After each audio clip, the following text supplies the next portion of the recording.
ಹರೇ ರಾಮ.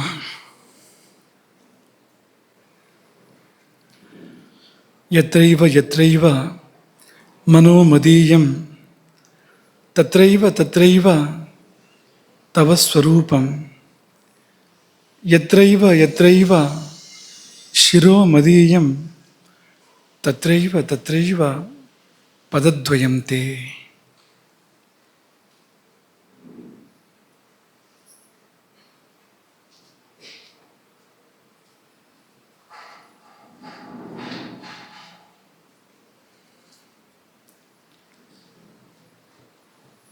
ಅನ್ನಪೂರ್ಣೆ ಸದಾ ಪೂರ್ಣೆ ಶಂಕರ ಪ್ರಾಣವಲ್ಲಭೆ ಜ್ಞಾನ ವೈರಾಗ್ಯ ಸಿದ್ಧ್ಯರ್ಥಂ ಭಿಕ್ಷಾಂ ದೇಹಿ ಚ ಪಾರ್ವತಿ.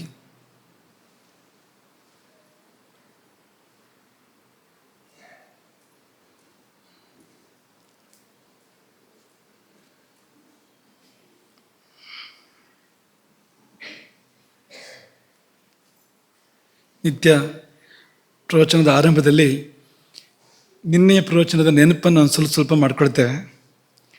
ಆದರೆ ಇವತ್ತು ನಮಗೆ ನಿಶ್ಚಯ ಇದೆ, ನಿಮಗೆ ನಿನ್ನೆ ಪ್ರವಚನದಿಂದ ಒಂದು ಶಬ್ದ ಖಂಡಿತ ನೆನಪಿದೆ. ಯಾವುದು ಹೇಳಿ ನೋಡೋಣ? ಅದು ನೀವೇ ಹೇಳ್ಬಿಟ್ರಲ್ಲ.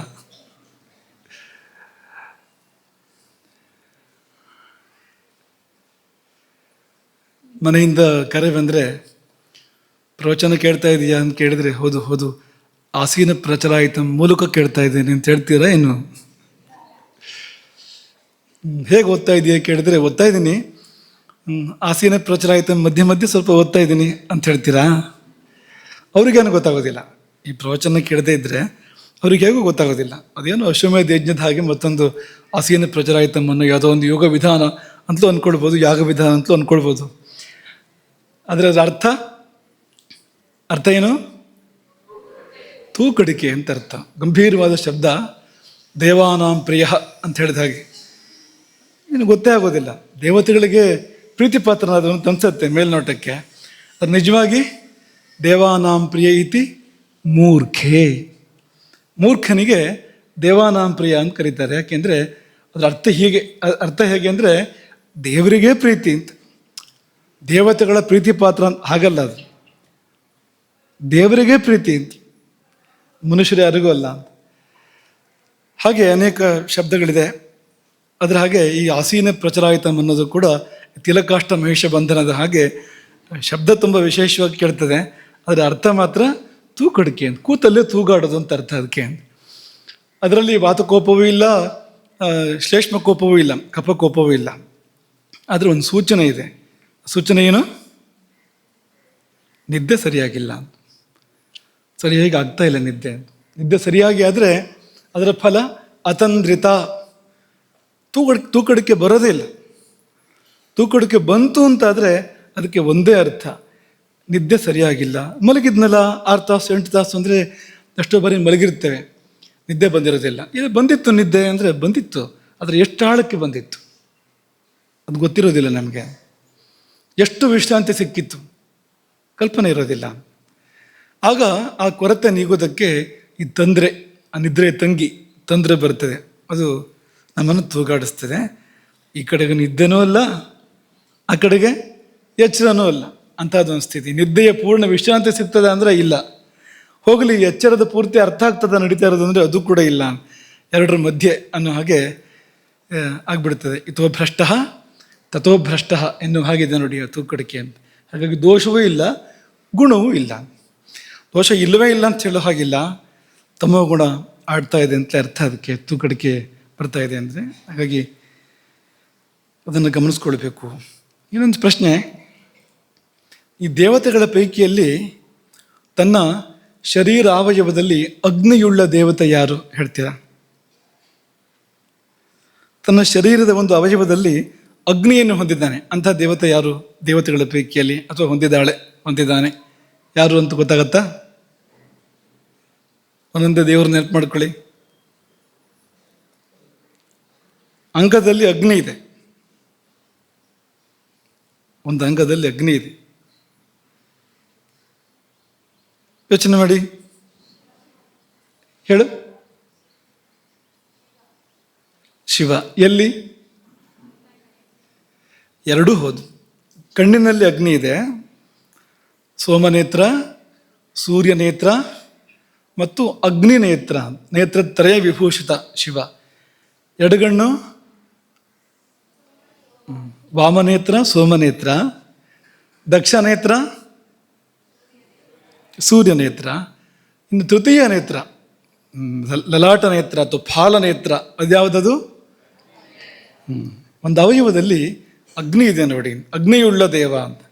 ಅಲ್ಲಿ ಮಾತ್ರ ಅಲ್ಲ, ಹಣೆಯಲ್ಲಿ ಮಾತ್ರ ಅಲ್ಲ, ನಟರಾಜನ ಭಂಗಿಗಳನ್ನು ಗಮನಿಸಬೇಕು. ಅಲ್ಲಿ ಕೈಯಲ್ಲಿ ಅಗ್ನಿ ಇರ್ತದೆ ಅಂತ, ಕೈಯಲ್ಲಿ ಕೂಡ ಅಗ್ನಿ ಇದೆ ಅಂತ. ಹೀಗೆ ಬೇರೆ ದೇವತೆಗಳಿಲ್ಲ. ಅಗ್ನಿಯನ್ನೇ ಹೊರತುಪಡಿಸಿದರೆ ಇಂದ್ರವರುಣ ಅಗ್ನಿ, ಅವನು ಸರ್ವಾಂಗ ಅಗ್ನಿ, ಅಗ್ನಿ ಹಿಡ್ಕೊಂಡಿರೋಕ್ಕೇನೂ ಇಲ್ಲ, ಪೂರ್ತಿ ಅಗ್ನಿ ಅವನು. ಮತ್ತು ಯಾವ ದೇವರಲ್ಲೂ ಕೂಡ ನಾವು ಇದನ್ನು ಕಾಣೋದಿಲ್ಲ. ಆದರೆ ಶಿವನಲ್ಲಿ ಕಾಣ್ತೇವೆ ಅನ್ನೋದನ್ನು ಸುಮ್ಮನೆ ನಿಮ್ಗೆ ನೆನಪು ಮಾಡಿದ್ವು. ಕಾಲಾಗ್ನಿ ರುದ್ರನಿಗೆ ಪೂರಕವಾಗಿ ಈ ಮಾತುಗಳನ್ನು ಹೇಳಿದ್ವು. ನಿನ್ನೆ ಆಧುನಿಕ ಸಂಶೋಧನೆಗಳ ಬಗ್ಗೆ ಹೇಳಿದ್ವು ಕೊನೆಯಲ್ಲಿ, ನಿಮಗೆ ನೆನಪಿದೆಯಾ ಅದೆಲ್ಲ? ಶಾಸ್ತ್ರ ಏನು ಹೇಳ್ತಾ ಇದೆಯೋ ಅದಕ್ಕೆ ಪೂರಕವಾಗಿ ಆಧುನಿಕ ಸಂಶೋಧನೆಗಳು ಕೂಡ ಇದ್ದಾವೆ. ನಿದ್ದೆ ಹೆಚ್ಚಾದರೆ ಏನಾಗುತ್ತೆ, ಕಡಿಮೆ ಆದರೆ ಏನಾಗುತ್ತೆ ನೆನಪಿದೆಯಾ? ಕಡಿಮೆ ಆದರೂ ಮರಣವೇ, ಹೆಚ್ಚಾದರೂ ಕೂಡ ಮರಣವೇ ಅಂತ ಆಧುನಿಕ ಸಂಶೋಧನೆಗಳು ಹೇಳ್ತವೆ. ಮರಣ ಸಾಧ್ಯತೆಗಳು ಹೆಚ್ಚಾಗ್ತವೆ. ನಿದ್ದೆ ಕಡಿಮೆ ಆದಾಗ ಒಂದು 14% ಜಾಸ್ತಿ ಆಗ್ತದೆ, ಸಾಯೋ ಸಾಧ್ಯತೆ ಪ್ರತಿಶತ 14% ಜಾಸ್ತಿ ಆಗ್ತದೆ. ಹೆಚ್ಚಾದಾಗ 32, 34, ಪ್ರತಿಶತ 34% ಜಾಸ್ತಿ ಆಗ್ತದೆ ಕಡಿಮೆ ಆದಾಗ, ಜಾಸ್ತಿ ಆದಾಗ ಅಂತ. ಹಾಗಾಗಿ ನೀವು ಜಾಸ್ತಿ ಮಾಡ್ತಿರೋ ಕಡಿಮೆ ಮಾಡ್ತಿರೋ ಸರಿಯಾಗಿ ಮಾಡ್ತಿರೋ ನೀವು ಆಲೋಚನೆ ಮಾಡ್ಕೋಬೇಕು ಅಂತ. ಇಲಿಗಳ ಮೇಲೆ ಪ್ರಯೋಗ ಮಾಡಿದಾಗ ನಿದ್ರಾಹೀನತೆಯನ್ನು ಪಾಪ ಅವು ಎಷ್ಟು ಕಾಲ ಬದುಕಿದ್ವು? 2 ವಾರಗಳಿಂದ 4 ವಾರಗಳ ಒಳಗಡೆ ಇಲಿಗಳ ಮರಣ ಸಂಭವಿಸ್ತು. ಅಂದರೆ ಮರಣಕ್ಕೂ ನಿದ್ರೆಗೂ ಸಂಬಂಧ ಇದೆ. ನಾಯಿಗಳಿಗೆ ನಿದ್ರೆ ಕಡಿಮೆ ಅಂತ ಲೆಕ್ಕ. ಆದರೆ ಆ ಬರೋ ನಿದ್ರೆನೂ ಮಾಡಕ್ಕೆ ಬಿಡದೇ ಇದ್ದಾಗ ಅವು 9 ದಿನಗಳಿಂದ 17 ದಿನಗಳ ಒಳಗಡೆಗೆ ಮರಣ ಹೊಂದಿದ್ವು, ಎಲ್ಲ ನಾಯಿಗಳು ಕೂಡ. ಯಾವ್ಯಾವ ನಾಯಿಗಳ ಮೇಲೆ ಪ್ರಯೋಗ ಮಾಡಲಾಯಿತು ಎಲ್ಲ ನಾಯಿಗಳು 9 ದಿನಗಳಿಂದ 17 ದಿನಗಳ ಮಧ್ಯದಲ್ಲಿ ಮರಣ ಹೊಂದಿದ್ವು. ಅಂದರೆ ಇದರಿಂದ ಅರ್ಥ ಮಾಡ್ಕೊಳ್ಬೇಕಾಗಿದ್ದು, ನಿದ್ದೆಗೂ ಆಯುಸ್ಸಿಗೂ ಸಂಬಂಧ ಇದೆ. ಸರಿಯಾಗದೇ ಇದ್ದರೆ ನಿದ್ದೆಗೂ ಮರಣಕ್ಕೂ ಸಂಬಂಧ ಇದೆ. ಆಚಾರ್ಯರು ಹೇಳ್ತಾರಲ್ವಾ, ಸುಖಾಯುಷಿ ಪರಾಕುರ್ಯಾತ್. ಅಕಾಲದಲ್ಲಿ ಅಥವಾ ಅತಿ ಪ್ರಸಂಗ ಹೀಗೆಲ್ಲ ಮಾಡಿದರೆ ನಿದ್ದೆಯನ್ನು ಸುಖ ಮತ್ತು ಆಯುಸ್ಸು ಎರಡೂ ಹಾನಿ. ಬದುಕಿದ್ದಲ್ಲಿ ಸುಖ ಮತ್ತು ಬದುಕನ್ನೇ ನಾಶ ಮಾಡ್ತದೆ ಅದು. ಇನ್ನೊಂದು ಪರಿಷ್ಕಾರ ಇದೆ. ನಿನ್ನೆ ಒಂದು ವಿಷಯ ಸ್ವಲ್ಪ ಮುಟ್ಟಿಬಿಟ್ಟು ಅರೆಬರೆ ಹೇಳಿಬಿಟ್ಟು ಅದನ್ನು ಇವತ್ತು ತಗೊಳ್ತಾ ಇದ್ದೇವೆ. ಹೃದಯ ಕಮಲಕ್ಕೆ 3 ಸ್ಥಿತಿಗಳಿದೆ. ಹೃದಯ ಕಮಲ ಮೊಗ್ಗಾಗಿರ್ತದೆ, ಅದು ಅರಳು ಇರ್ತದೆ ಮತ್ತು ಅರೆಬಿರಿದು ಇರ್ತದೆ ಅಂತ. ಈ 3 ಸ್ಥಿತಿಗಳು, ಮೊಗ್ಗು, ಅರಳಿದ ವಿಕಸಿತ ಸ್ಥಿತಿ, ಮುಕುಲ ಸ್ಥಿತಿ, ವಿಕಸಿತ ಸ್ಥಿತಿ ಮತ್ತು ಇನ್ನೊಂದು ಅರೆಬಿರಿದ ಸ್ಥಿತಿ. 3 ಸ್ಥಿತಿಗಳು. ಕೆಲವೊಮ್ಮೆ ಹೃದಯ ಕಮಲ ಊರ್ಧ್ವಮುಖ, ಕೆಲವೊಮ್ಮೆ ಅಧೋಮುಖ, ಕೆಲವೊಮ್ಮೆ ತಿರ್ಯಂಗ್ಮುಖ, ಅಡ್ಡಡ್ಡಲಾಗಿರ್ಲಿಕ್ಕೆ ಸಾಧ್ಯತೆ ಇದೆ ಅದು ಅಂತ. ಎಲ್ಲಿದೆ ಈ ಹೃದಯ ಕಮಲ ಅಂದರೆ ಎದೆಗುಂಡಿಗೆಯ ಹಿಂಭಾಗದಲ್ಲಿ, ಬೆನ್ನುಮೂಳೆಯ ಮಧ್ಯದಲ್ಲಿ, ಎದೆಗುಂಡಿಗೆ ಹಿಂಭಾಗದಲ್ಲಿ. ಅಲ್ಲಿ ನಾವು ಅನಾಹತ ಚಕ್ರ ಅಂತ ಹೇಳ್ತೇವೆ, ಅನಾಹತ ಪದ್ಮ ಅಂತ ಹೇಳ್ತೇವೆ, ಅದೇ ಅದು. ಅಲ್ಲಿ ಹೃದಯ ಕಮಲ ತೇಜೋಮಯವಾಗಿರುವಂಥದ್ದು. ಯೋಗಿ ವೇದ್ಯ, ಉಪಕರಣಗಳಿಗೆ ಸಿಗುವಂಥದ್ದಲ್ಲ, ಧ್ಯಾನದ ಅಂತಃಕರಣಕ್ಕೆ ಸಿಗುವಂಥದ್ದು. ಅಂಥ ಹೃದಯ ಕಮಲವನ್ನು ಯೋಗಿಗಳು ವರ್ಣನೆ ಮಾಡ್ತಾರೆ. ಅದರ ವಿಷಯ ಇದು ಹೇಳ್ತಾ ಇರುವಂಥದ್ದು. ಮತ್ತು ಈ ಹಾರ್ಟ್ ಅನ್ನೋ ಹೃದಯ ಇದೆಯಲ್ಲ, ಇದು ಮೇಲೆ ಕೆಳಗೆ ಎಲ್ಲ ಆದರೆ ಕೇಳಿ ಅವ್ರನ್ನೇ ಏನೇನಾಗ್ಬೋದು ಅಂತ ಕೇಳಿ. ಇರೋ ಜಾಗದಿಂದ ಚೂರು ಅಲ್ಲಾಡಿದ್ರೆ ಸಾಕು, ಅದು ಏನು ಬೇಕಾದರೂ ಆಗ್ಬೋದು ಅಂತ. ಹಾಗೆ ಏನಿದು ಅಂತ ಕೇಳಿದ್ರೆ, ನಿದ್ದೆ ಬಂದಾಗ ತಮೋಗುಣ ಆ ಸಮಯದಲ್ಲಿ ಕೆಲಸ ಮಾಡುವಂಥದ್ದು. ಹೃದಯಂ ಚೇತನಾಸ್ಥಾನ ಮುಕ್ತಂ ಸುಶ್ರುತ ದೇಹಿನಾಂ ತಮೋಭಿಭೂತೆ ತಸ್ಮಿಂಸ್ತು ನಿದ್ರಾ ವೇಷಿತಿ ದೇಹಿನಾಂ. ಇದು ಸುಶ್ರುತ ಸಂಹಿತೆ. ಹೃದಯಂ ಚೇತನಾಸ್ಥಾನ ಮುಕ್ತಂ, ಹೃದಯವೇ ಚೇತನಾ ಸ್ಥಾನ, ಚೈತನ್ಯದ ಜೀವ ಚೈತನ್ಯದ ಸ್ಥಾನ ಅದು ಹೃದಯ ಎನ್ನುವಂಥದ್ದು. ಚೇತನಾ ಸ್ಥಾನ ಮುಕ್ತಂ ಸುಶ್ರುತ ದೇಹಿನಾಂ ತಮೋಭಿಭೂತೆ ತಸ್ಮಿಂಸ್ತು. ಆ ಹೃದಯವನ್ನು ತಮಸ್ಸು ಮುಸುಕಿದಾಗ, ತಮೋ ಗುಣ ಮುಸುಕಿದಾಗ ನಿದ್ರಾ ವೇಷತಿ ದೇಹಿನಾಂ, ಜೀವಿಗಳಿಗೆ ನಿದ್ದೆ ಅಂತ ಬರ್ತದೆ. ನಿದ್ದೆ ಬರುವಾಗ ಹೃದಯವನ್ನು ತಮೋಗುಣ ಮುಸುಕಬೇಕು. ಹಾಗೆ ಮುಸುಕಿದಾಗ ಏನಾಗ್ತದೆ ಅಂದರೆ ಸ್ವಪತಶ್ಚ ನಿಮೀಲತಿ, ಹೃದಯ ಮೊಗ್ಗಾಗ್ತದೆ ಆ ಸಮಯದಲ್ಲಿ. ಸ್ವಪತಶ್ಚ ನಿಮೀಲತಿ ಪುಂಡರೀಕೇಣ ಸದೃಶಂ ಹೃದಯಂ ಸ್ಯಾತ್ ಅಧೋಮುಖಂ. ಇದು ಸುಶ್ರುತ ಸಂಹಿತೆಯೇ. ದಲ್ಲಣಾಚಾರ್ಯರ ನಿಬಂಧ ಸಂಗ್ರಹ ವ್ಯಾಖ್ಯಾನ ಹೇಳುವಂಥದ್ದು ಕಮಲ ಮುಕುಲಾಕಾರಂ ಹೃದಯಂ ಅಧೋಮುಖಂ. ಹೃದಯಂ ಕಮಲ ಮುಕುಲಾಕಾರಂ, ಕಮಲದ ಮೊಗ್ಗಿನಂತಿದೆ, ಅಧೋಮುಖಂ. ಇದು ನಿದ್ರಾಸ್ಥಿತಿ, ಯಾಕೆಂದರೆ ತಮೋಗುಣ, ಹಾಗಾಗಿ ಮುದುಡಿದೆ ಅದು. ನಮ್ಮ ಕಣ್ಣು ಹಾಗೆ ಆಗುತ್ತಲ್ಲ, ನೇತ್ರ ಕಮಲ ಅದು ಹೀಗಾಗುತ್ತಲ್ವಾ, ಮುದುಡಿಕೊಳ್ಳುತ್ತೆ ನಿದ್ದೆ ಬಂದಾಗ, ಹಾಗೆ ಅಲ್ಲೂ ಕೂಡ ಆಗತ್ತೆ. ಅಧೋಮುಖ ತಮೋಗುಣ ಮೊಗ್ಗಿನ ಆಕಾರ. ಜಾಗೃತ ಸ್ಥಿತಿಯಲ್ಲಿದ್ದಾಗ, ನಾವು ಎಚ್ಚರದಲ್ಲಿದ್ದಾಗ ರಜೋಗುಣ ಕೆಲಸ ಮಾಡ್ತಾ ಇರುವಂಥದ್ದು. ಹಾಗಾಗಿ ನಾವು ಚಟುವಟಿಕೆಗಳನ್ನ ಮಾಡ್ತಾ ಇರ್ತೇವೆ, ಮನಸ್ಸಲ್ಲೂ ಚಟುವಟಿಕೆ, ಮೈಯಲ್ಲೂ ಚಟುವಟಿಕೆ ತುಂಬ ಇರುತ್ತೆ, ರಜೋಗುಣ. ಆಗ ಈ ಹೃದಯ ಕಮಲಕ್ಕೆ ಅರೆ ಬಿರಿದ ಸ್ಥಿತಿ ಇರ್ತದೆ. ಪೂರ್ತಿ ಅರಳಿಯೂ ಇಲ್ಲ, ಪೂರ್ತಿ ಮೊಗ್ಗು ಅಲ್ಲ, ಒಂದು ಸ್ವಲ್ಪ ಬಿರಿದ ಸ್ಥಿತಿ ಇರ್ತದೆ. ಮತ್ತು ಅಡ್ಡಡ್ಡಲಾಗಿ ಆ ಕಮಲದ ಮೊಗ್ಗು ಒಂದು ಸ್ವಲ್ಪ ತಿರ್ಯಂಗುಖವಾಗಿ ಅಡ್ಡಡ್ಡಲಾಗಿ ಇರ್ತದೆ. ಯಾಕೆಂದರೆ ರಜೋಗುಣದ ಗತಿ ಹಾಗೆ ಅಡ್ಡಡ್ಡ, ರಜೋಗುಣದ ಗತಿ. ತಮೋಗುಣದ ಗತಿ ಅಧೋಮುಖ, ಅಧೋಗತಿ. ಊರ್ಧ್ವಂ ಗಚ್ಚಂತಿ ಸತ್ವಸ್ಥಾಃ ಮಧ್ಯೆ ತಿಷ್ಠಂತಿ ರಾಜಸಾಃ ಜಘನ್ಯ ಗುಣವೃತ್ತಿಸ್ಥಾಃ ಅಧೋಗಚ್ಚಂತಿ ತಾಮಸಾಃ. ತಾಮಸರು ಕೆಳಮುಖವಾಗಿ ಸಾಗ್ತಾರೆ, ಅಧೋಗತಿ ಅವರಿಗೆ. ಹಾಗಾಗಿ ಕಮಲ ಅಧೋಮುಖ ಆ ಸಮಯದಲ್ಲಿ. ರಜಸ್ಸು ತಿರ್ಯಂಗುಖ, ಅಡ್ಡಡ್ಡ ಸಂಚಾರ ಮಾಡುವಂಥದ್ದು ಅದು. ಹಾಗಾಗಿ ಕಮಲ ಅಡ್ಡಡ್ಡಲಾಗಿರುವಂಥದ್ದು ಆ ಸಮಯದಲ್ಲಿ, ಮತ್ತು ಅರೆಬಿರುದು ಇರುವಂಥದ್ದು.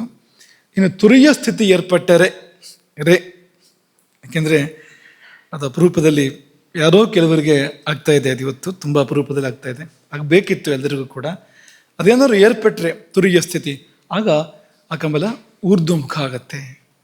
ಅಧೋಮುಖವಾದ ಕಮಲ ಊರ್ಧ್ವಮುಖ ಆಗತ್ತೆ. ಯಾಕೆಂದರೆ ಊರ್ಧ್ವಂ ಗಚ್ಚಂತಿ ಸತ್ವಸ್ಥಾಹ, ಸತ್ವಗುಣ ಕೆಲಸ ಮಾಡ್ತಾ ಇದೆ ಅಂದರೆ ಅದು ತನ್ನ ನಡೆಯನ್ನು ತೋರಿಸುತ್ತೆ. ಸತ್ವಗುಣ ಕೆಲಸ ಮಾಡುವಾಗ ಊರ್ಧ್ವಮುಖತೆ ಬರಲೇಬೇಕು. ಮನುಷ್ಯನೇ ಊರ್ಧ್ವಮುಖ ಆಗ್ತಾನೆ, ಮುಖನೇ ಹೀಗಾಗ್ಬೋದು. ಅನೇಕರು ಧ್ಯಾನ ಮಾಡುವಾಗ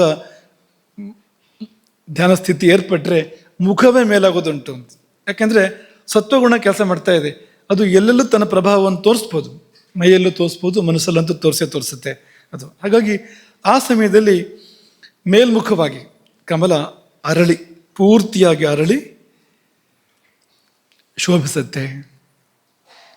3 ಸ್ಥಿತಿಗಳು: ತಮೋಗುಣದ ಸ್ಥಿತಿ ಒಂದು, ರಜೋಗುಣದ ಸ್ಥಿತಿ ಒಂದು, ಸತ್ವಗುಣದ ಸ್ಥಿತಿ ಒಂದು. ತಮೋಗುಣ ನಿದ್ರೆ, ರಜೋಗುಣ ಎಚ್ಚರ, ಸತ್ವಗುಣ ಧ್ಯಾನ ಅಥವಾ ತುರಿಯ. ಹೀಗೆ 3 ಸ್ಥಿತಿಗಳ ಬಗ್ಗೆ ಆರ್ಯ ಸಂಸ್ಕೃತಿಯಲ್ಲಿ ಪ್ರಕಟವಾದ ಒಂದು ಲೇಖನ, ಶ್ರೀ ಶಂಕರನಾರಾಯಣ ಜೋಯಿಸರ ಲೇಖನ ನಿದ್ರೆ ವರವೋ ಅಭಿಶಾಪವೋ ಎಂಬ ಲೇಖನದಲ್ಲಿ ಈ ಎಲ್ಲ ಸಂಗತಿಗಳಿದೆ. ಅದರಲ್ಲಿ 2 ಅಂಶವನ್ನು ಸುಶ್ರುತ ಸಂಹಿತೆ ಉಲ್ಲೇಖ ಮಾಡುತ್ತೆ. ಜಾಗ್ರತಸ್ತದ್ ವಿಕಸತಿ ಸ್ವಪತಶ್ಚ ನಿಮೀಲತಿ. ಈ 3 ಹೇಳಿದ್ವಲ್ಲ ನಾವು, 2 ಅಂಶ ಸುಶ್ರುತ ಸಂಹಿತೆಯ ಮಾತಲ್ಲಿದೆ. ಎಚ್ಚರ ಇದ್ದಾಗ ವಿಕಸತಿ ಅಂತ ಸ್ವಲ್ಪ ವಿಕಾಸ ಆಗುತ್ತೆ ಅಂತ, ಪೂರ್ತಿ ವಿಕಾಸ ಆಗುತ್ತೆ ಅಂತಲ್ಲ. ಜಾಗ್ರತಸ್ತದ್ ವಿಕಸತಿ ಸ್ವಪತಶ್ಚ ನಿಮೀಲತಿ, 2 ಅಂಶ ಇಲ್ಲಿದೆ. 3ನೇ ಅಂಶ ಅದು ಯಾವಾಗ ಮೇಲ್ಮುಖವಾಗಿ ಪೂರ್ತಿ ಅರಳುವಂಥದ್ದು ಅನ್ನೋದು ಯೋಗಶಾಸ್ತ್ರದಲ್ಲಿ ಮತ್ತು ತಂತ್ರಶಾಸ್ತ್ರದಲ್ಲಿ ವಿಪುಲವಾಗಿ ಇದೆ, ಚೂರುಪಾರು ಅಲ್ಲ. ಇನ್ನು ದೇವ್ರ ಪೂಜೆ ಬಗ್ಗೆ ಹೇಳಿದ್ವಲ್ಲ ನಿನ್ನೆ ನಾವು ನಿಮಗೆ, ದೇವ್ರ ಪೂಜೆ ಅನ್ನೋದು ತಂತ್ರಶಾಸ್ತ್ರಕ್ಕೆ ಸೇರಿರುವಂಥದ್ದು. ಹಾಗಾಗಿ ಅಧೋಮುಖಂಚ ಹೃತ್ಪದ್ಮಂ ಪ್ರಣವೇನ,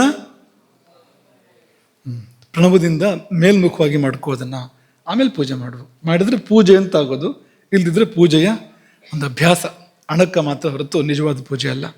ಅದು ಕೇವಲ ಬಾಹ್ಯಾಚಾರ ಹೊರತು ಜೀವ ಇಲ್ಲ ಅದಕ್ಕೆ ಅಂತ ಆಗ್ತದೆ ಅಂತ. ಅಲ್ಲೇ ಜೋಯಿಸರು, ನಮ್ಮ ಉಪಾಧ್ಯಾಯರವರು, ಅವರು ಒಂದು ಮಾತನ್ನು ಹೇಳಿದ್ದಾರೆ. ಏನು ಹೇಳಿದ್ದಾರೆ ಅಂದರೆ, ಯೋಗ ನಿದ್ರೆಗೆ ಈ ಜಾಗೃತ ಜೀವನವು ಕಾಲು ಹಾದಿಯಾದರೆ, ಅಂದರೆ ಸಮಾಧಿ ಸ್ಥಿತಿಗೆ ಆತ್ಮ ಸಾಕ್ಷಾತ್ಕಾರಕ್ಕೆ ಜಾಗೃತ ಜೀವನ ಅನ್ನೋದು ಕಾಲು ಹಾದಿ. ಹಾಗಾದರೆ ಈ ನಿದ್ರೆ ಹೆದ್ದಾರಿ ಅಂತ ಹೇಳಿದರು. ಯಾವುದಕ್ಕೆ? ಪರಮಾತ್ಮ ದರ್ಶನಕ್ಕೆ ಅಥವಾ ಯೋಗ ನಿದ್ರೆಗೆ ಅಥವಾ ಸಮಾಧಿಗೆ ನಿದ್ದೆ ಎನ್ನುವುದು ಹೆದ್ದಾರಿ ಎನ್ನುವಾಗ ನೀವು ಅರ್ಥ ಮಾಡ್ಕೊಳ್ಬೇಕು. ನಿದ್ದೆ ಮಹತ್ವ ಏನು ಅಂತ ಸುಮ್ಮನೆ ಬಿದ್ದು ಹೊರಗೋದಲ್ಲ.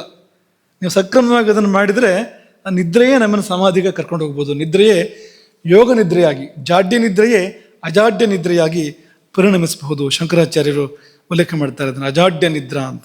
ಅದನ್ನು ತುಂಬ ಸುಂದರವಾಗಿ ತಮ್ಮ ಯೋಗ ತಾರಾವಳಿ ಅನ್ನೋ ಗ್ರಂಥದಲ್ಲಿ ಅವರು ತುಂಬ ಚಂದದಲ್ಲಿ ವಿವರಣೆ ಕೊಡ್ತಾರೆ. ಅಜಾಡ್ಯ ನಿದ್ರಾ ಅಂತ ಪ್ರಾದುರ್ಭವೇ ಕಾಚಿತ್ ಅಜಾಡ್ಯ ನಿದ್ರಾ ಅಂತ ಹೇಳ್ತಾರೆ ಅವರು.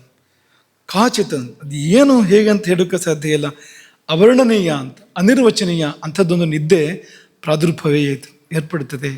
ಯಾವಾಗ ಅಂದರೆ ಅಂತರ್ಮುಖವಾದ ಅತಿಶಯವಾದ ವಿಮರ್ಶೆಯ ಮೂಲಕವಾಗಿ ಎಲ್ಲ ನಮ್ಮ ಹಳೆಯ ವಾಸನೆಗಳು, ಕರ್ಮ ವಾಸನೆಗಳು ಫಲಾಯಿತೇಶು ಓಡಿ ಹೋಗಿರಲು. ಪ್ರತ್ಯೇಕ ವಿಮರ್ಶಾತಿಶಯೇನ ಪುಂಸಾಂ ಪ್ರಾಚೀನ ಗಂಧೇಶು ಫಲಾಯಿತೇಶು. ಅಂತರ್ಮುಖವಾದ ಗತಿ ಅತಿಶಯವಾಗಿ ಏರ್ಪಟ್ಟು ನಮ್ಮ ಪ್ರಾಚೀನ ಗಂಧಗಳು, ಹಳೆಯ ವಾಸನೆಗಳೆಲ್ಲ ಓಡಿದಾಗ ಪ್ರಪಂಚ ಚಿಂತಾಂ ಪರಿವರ್ಜಯಂತಿ, ಪ್ರಪಂಚದ ಚಿಂತೆಯನ್ನೇ ಪರಿಹರಿಸಿ ಒಂದು ನಿದ್ದೆ ನಮ್ಮಲ್ಲಿ ಏರ್ಪಡುತ್ತದೆ. ಅದಕ್ಕೆ ಹೆಸರೇ ಅಜಾಡ್ಯ ನಿದ್ರೆ ಅಥವಾ ಯೋಗ ನಿದ್ರೆ ಅಂತ. ಅಯೋಗ ನಿದ್ರೆಗೆ ಈ ನಿದ್ರೆ ದಾರಿ, ಪೀಠಿಕೆ, ವೇದಿಕೆ ಆಗ್ಬೋದು.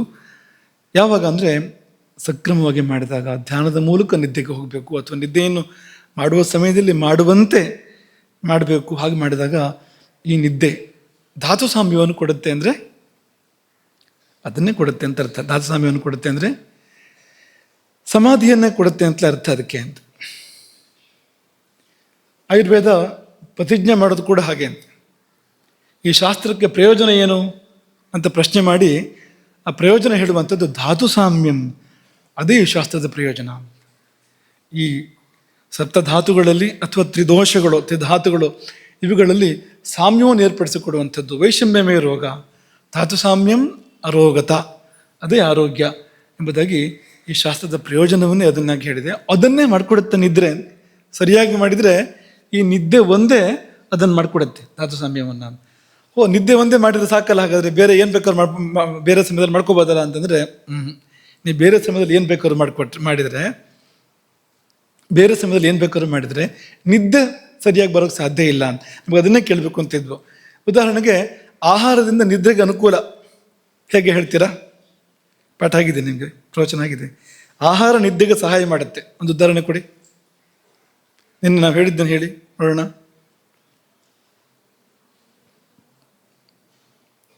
ಆಹಾರದಿಂದ ನಿದ್ದೆಗೆ ಸಹಾಯ ಆಗುವಂಥದ್ದು ಹೇಳು, ಜೋರಾಗಿ ಹೇಳಿ. ಹೇಳಿ, ಯಾರಾದರೂ ಒಬ್ರು ಹೇಳಿ.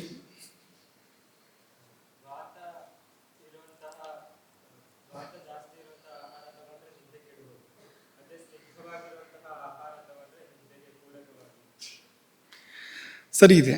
ಅಂದರೆ ವಾತಪ್ರಧಾನವಾದ ಆಹಾರವನ್ನು ಜಾಸ್ತಿ ತಗೊಳ್ಳೋದೇ ಇರೋದು ಅಂತ. ಅಂದರೆ ವಾತಪ್ರಧಾನ ಆಹಾರವನ್ನು ಬಿಡಬೇಕು ಅಂತ ಹೇಳೋಕ್ಕಾಗೋದಿಲ್ಲ. ಯಾಕೆಂದರೆ ಅದು ಬೇಕಲ್ವಾ, ಶರೀರಕ್ಕೆ ವಾತವೂ ಬೇಕು.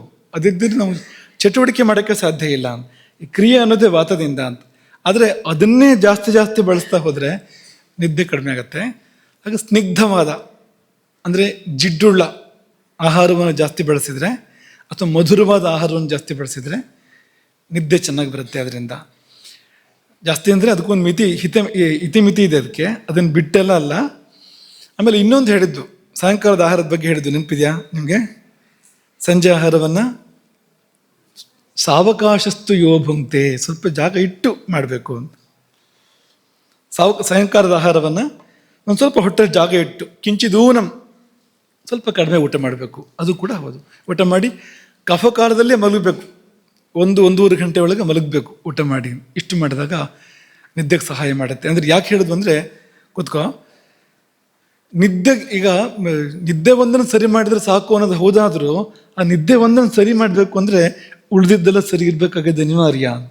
ಆಹಾರ ಸರಿ ಇರಬೇಕು, ವಿಹಾರ ಸರಿ ಇರಬೇಕು, ಇಲ್ಲದಿದ್ದರೆ ನಿದ್ದೆ ಸರಿ ಇರೋದಿಲ್ಲ ಅಂತ. ಆಯುರ್ವೇದವೆಂಬ ಈ ತಂತ್ರದ ಶಾಸ್ತ್ರದ ಪ್ರಯೋಜನ ಏನು ಅಂದರೆ ಧಾತು ಸಾಮ್ಯ. ಆ ಧಾತು ಸಾಮ್ಯ ಬೇರೆಯಲ್ಲ, ನಿರ್ವಿಕಲ್ಪ ಸಮಾಧಿ ಬೇರೆಯಲ್ಲ, ಆತ್ಮದರ್ಶನ ಬೇರೆಯಲ್ಲ. ಯೋಗದ ನಿರ್ವಿಕಲ್ಪ ಸಮಾಧಿ ಅಥವಾ ವೇದಾಂತದ ಅದ್ವೈತ ಆತ್ಮಸಾಕ್ಷಾತ್ಕಾರ, ಆಯುರ್ವೇದದ ಧಾತು ಸಾಮ್ಯ ಎಲ್ಲ ಒಂದೇ ಅದು ಅಂತ. ಅಂದರೆ ಈ ಶಾಸ್ತ್ರಗಳೆಲ್ಲ ಒಂದೇ ಕಡೆಗೆ ಹೊರಟಿವೆ. ಬೇರೆ ಬೇರೆ ದಾರಿಗಳು ಅದ್ರ ಹೋಗಿ ತಲುಪುವ ಗುರಿ ಒಂದೇ. ಆಯುರ್ವೇದ ಅಂದರೆ ಬರೀ ಶರೀರಕ್ಕೆ ಸಂಬಂಧಪಟ್ಟಿದ್ದು, ಆರೋಗ್ಯಕ್ಕೆ ಸಂಬಂಧಪಟ್ಟಿದ್ದು. ಹೌದು, ಆರೋಗ್ಯಕ್ಕೆ ಸಂಬಂಧಪಟ್ಟಿದ್ದೆ. ಆದರೆ ಪೂರ್ಣಾರೋಗ್ಯ ಅಂದರೆ ಆತ್ಮದರ್ಶನ. ಪೂರ್ಣಾರೋಗ್ಯ ಏರ್ಪಟ್ಟ ಕೂಡಲೇ ಆತ್ಮದರ್ಶನ ಆಗ್ತದೆ. ಅಲ್ಲಿ ಅದೇ ಕ್ಷಣದಲ್ಲಿ ಆತ್ಮದರ್ಶನ ಆಗ್ತದೆ. ಪೂರ್ಣಾರೋಗ್ಯ ಏರ್ಪಡಬೇಕಾದ್ರೆ ಪೂರ್ಣ ಧಾತು ಸಾಮ್ಯ ಏರ್ಪಡಬೇಕು. ಧಾತು ಸಾಮ್ಯವೇ ಆರೋಗ್ಯ ಅಂತ. ಇದಿಷ್ಟು. ಇನ್ನು ಒಂದು ಸಂಗತಿಯನ್ನು ನಾವಿಲ್ಲಿ ಪ್ರಸ್ತಾಪ ಮಾಡಬೇಕು. ಈ ಪ್ರಕರಣವನ್ನು ಬಿಟ್ಟು ಮುಂದಕ್ಕೆ ಹೋಗುವಾಗ, ಅಥವಾ ಮುಂದಕ್ಕೂ ಸಂಬಂಧ ಇರುವಂಥದ್ದೇ ಅದು. ಹಸಿವು ನಿದ್ರೆ ಎರಡಕ್ಕೂ ಸಂಬಂಧಪಟ್ಟಂತೆ ಒಂದು ಸಂಗತಿ, ಅದು ಬೇರೆ ಬೇರೆ ವಿಷಯಕ್ಕೂ ಅನ್ವಯ ಆಗುತ್ತೆ. ಅದನ್ನೊಂದು ಪ್ರಸ್ತಾಪ ಮಾಡಬೇಕು. ಈ ವೇಗಗಳು ಅಂತಿದೆ ಕೆಲವು ಆಯುರ್ವೇದದ ಭಾಷೆ. ವೇಗಗಳು ಅಂತ, ಈ ವೇಗಗಳನ್ನು ಧಾರಣೆ ಮಾಡಬೇಕು ಅಂತ ಆಯುರ್ವೇದ, ಧಾರಣೆ ಮಾಡಬಾರ್ದು ಅಂತ ಆಯುರ್ವೇದ ಹೇಳುತ್ತೆ. ಮಾಡಬೇಕು ಅಂತಲೂ ಹೇಳುತ್ತೆ. ನೋಡೋಣ ಅದನ್ನು. ವೇಗಗಳನ್ನು ಧಾರಣೆ ಮಾಡಬಾರ್ದು ಅಂತ. ವೇಗಗಳು ಅಂದರೆ ಏನು ಅಂದರೆ, ವೇಗಗಳು ಅಂದರೆ ಗತಿ, ಪ್ರವಾಹ, ತೀವ್ರತೆ, ಒತ್ತಡ ತಾನಾಗಿ ಏರ್ಪಡುವಂಥದ್ದು. ನಮ್ಮ ಶರೀರದಲ್ಲಿ ಸಹಜವಾಗಿ ಏರ್ಪಡುವಂಥದ್ದು. ನಾವೇನೋ ಮಾಡಿದ್ದಲ್ಲ, ತಾನಾಗಿ ಏರ್ಪಡುತ್ತದೆ. ಇದನ್ನು ಶರೀರ ಮಾಡ್ತಾ ಇರ್ತದೆ. ಇದನ್ನು ಯಾಕೆ ಮಾಡ್ತಾ ಇರ್ತದೆ ಅಂದರೆ, ಕೆಲವು ಸಾರಿ ಕಲ್ಮಶಗಳನ್ನು ಹೊರ ಹಾಕಲಿಕ್ಕೆ ನಮ್ಮಲ್ಲಿ ವೇಗಗಳು ಏರ್ಪಡುತ್ತವೆ.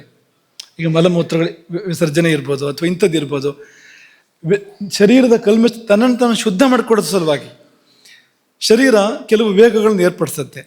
ಅಥವಾ ಏರುಪೇರುಗಳನ್ನು ಸರಿಪಡಿಸೋದಕ್ಕೆ ವೇಗಗಳು ಏರ್ಪಡುತ್ತೆ. ಅಥವಾ ಬೇಕಾದದನ್ನು ಪಡ್ಕೊಳ್ಳೋದಕ್ಕೆ, ಶರೀರಕ್ಕೆ ಅಗತ್ಯ ಇರೋದನ್ನು ಪಡ್ಕೊಳ್ಳೋದಕ್ಕೆ ಅದಕ್ಕೋಸ್ಕರ ಕೂಡ ವೇಗಗಳು ಏರ್ಪಡ್ಬೋದು. ಈ ವೇಗಗಳು ಏರ್ಪಟ್ಟಾಗ ಸ್ಪಂದಿಸಬೇಕು. ಅದಕ್ಕೆ ಕೈ ಹಾಕಬಾರ್ದು, ಅಲ್ಲಿ ಅಂತ ತಡೆ ಒಡ್ಡಬಾರ್ದು. ತಡೆ ಒಡ್ಡಿದ್ರೆ ಅನಾಹುತಗಳಾಗ್ತವೆ ಅಂತ. ಹಾಗಾಗಿ ಮಾಡ್ತಾ ಇದ್ರಂತೂ ದೊಡ್ಡ ಅನರ್ಥಗಳು ಏನು ಬೇಕಾದ್ರೂ ಹೋಗ್ಬೋದು ಅಂತ ಹೇಳ್ತದೆ ಆಯುರ್ವೇದ.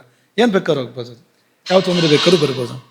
ಏನಪ್ಪ ಅಂದ್ರೆ ಒಂದು ಸಣ್ಣ ಪಟ್ಟಿ ಇದೆ ಇಲ್ಲಿ, ಇನ್ನೂ ಇರ್ಬೋದು. ಇದೊಂದು ಮುಖ್ಯವಾಗಿ ಒಂದು ಲಕ್ಷಣಪ್ರಾಯವಾಗಿ ಹೇಳ್ತಾ ಇರುವಂಥದ್ದು.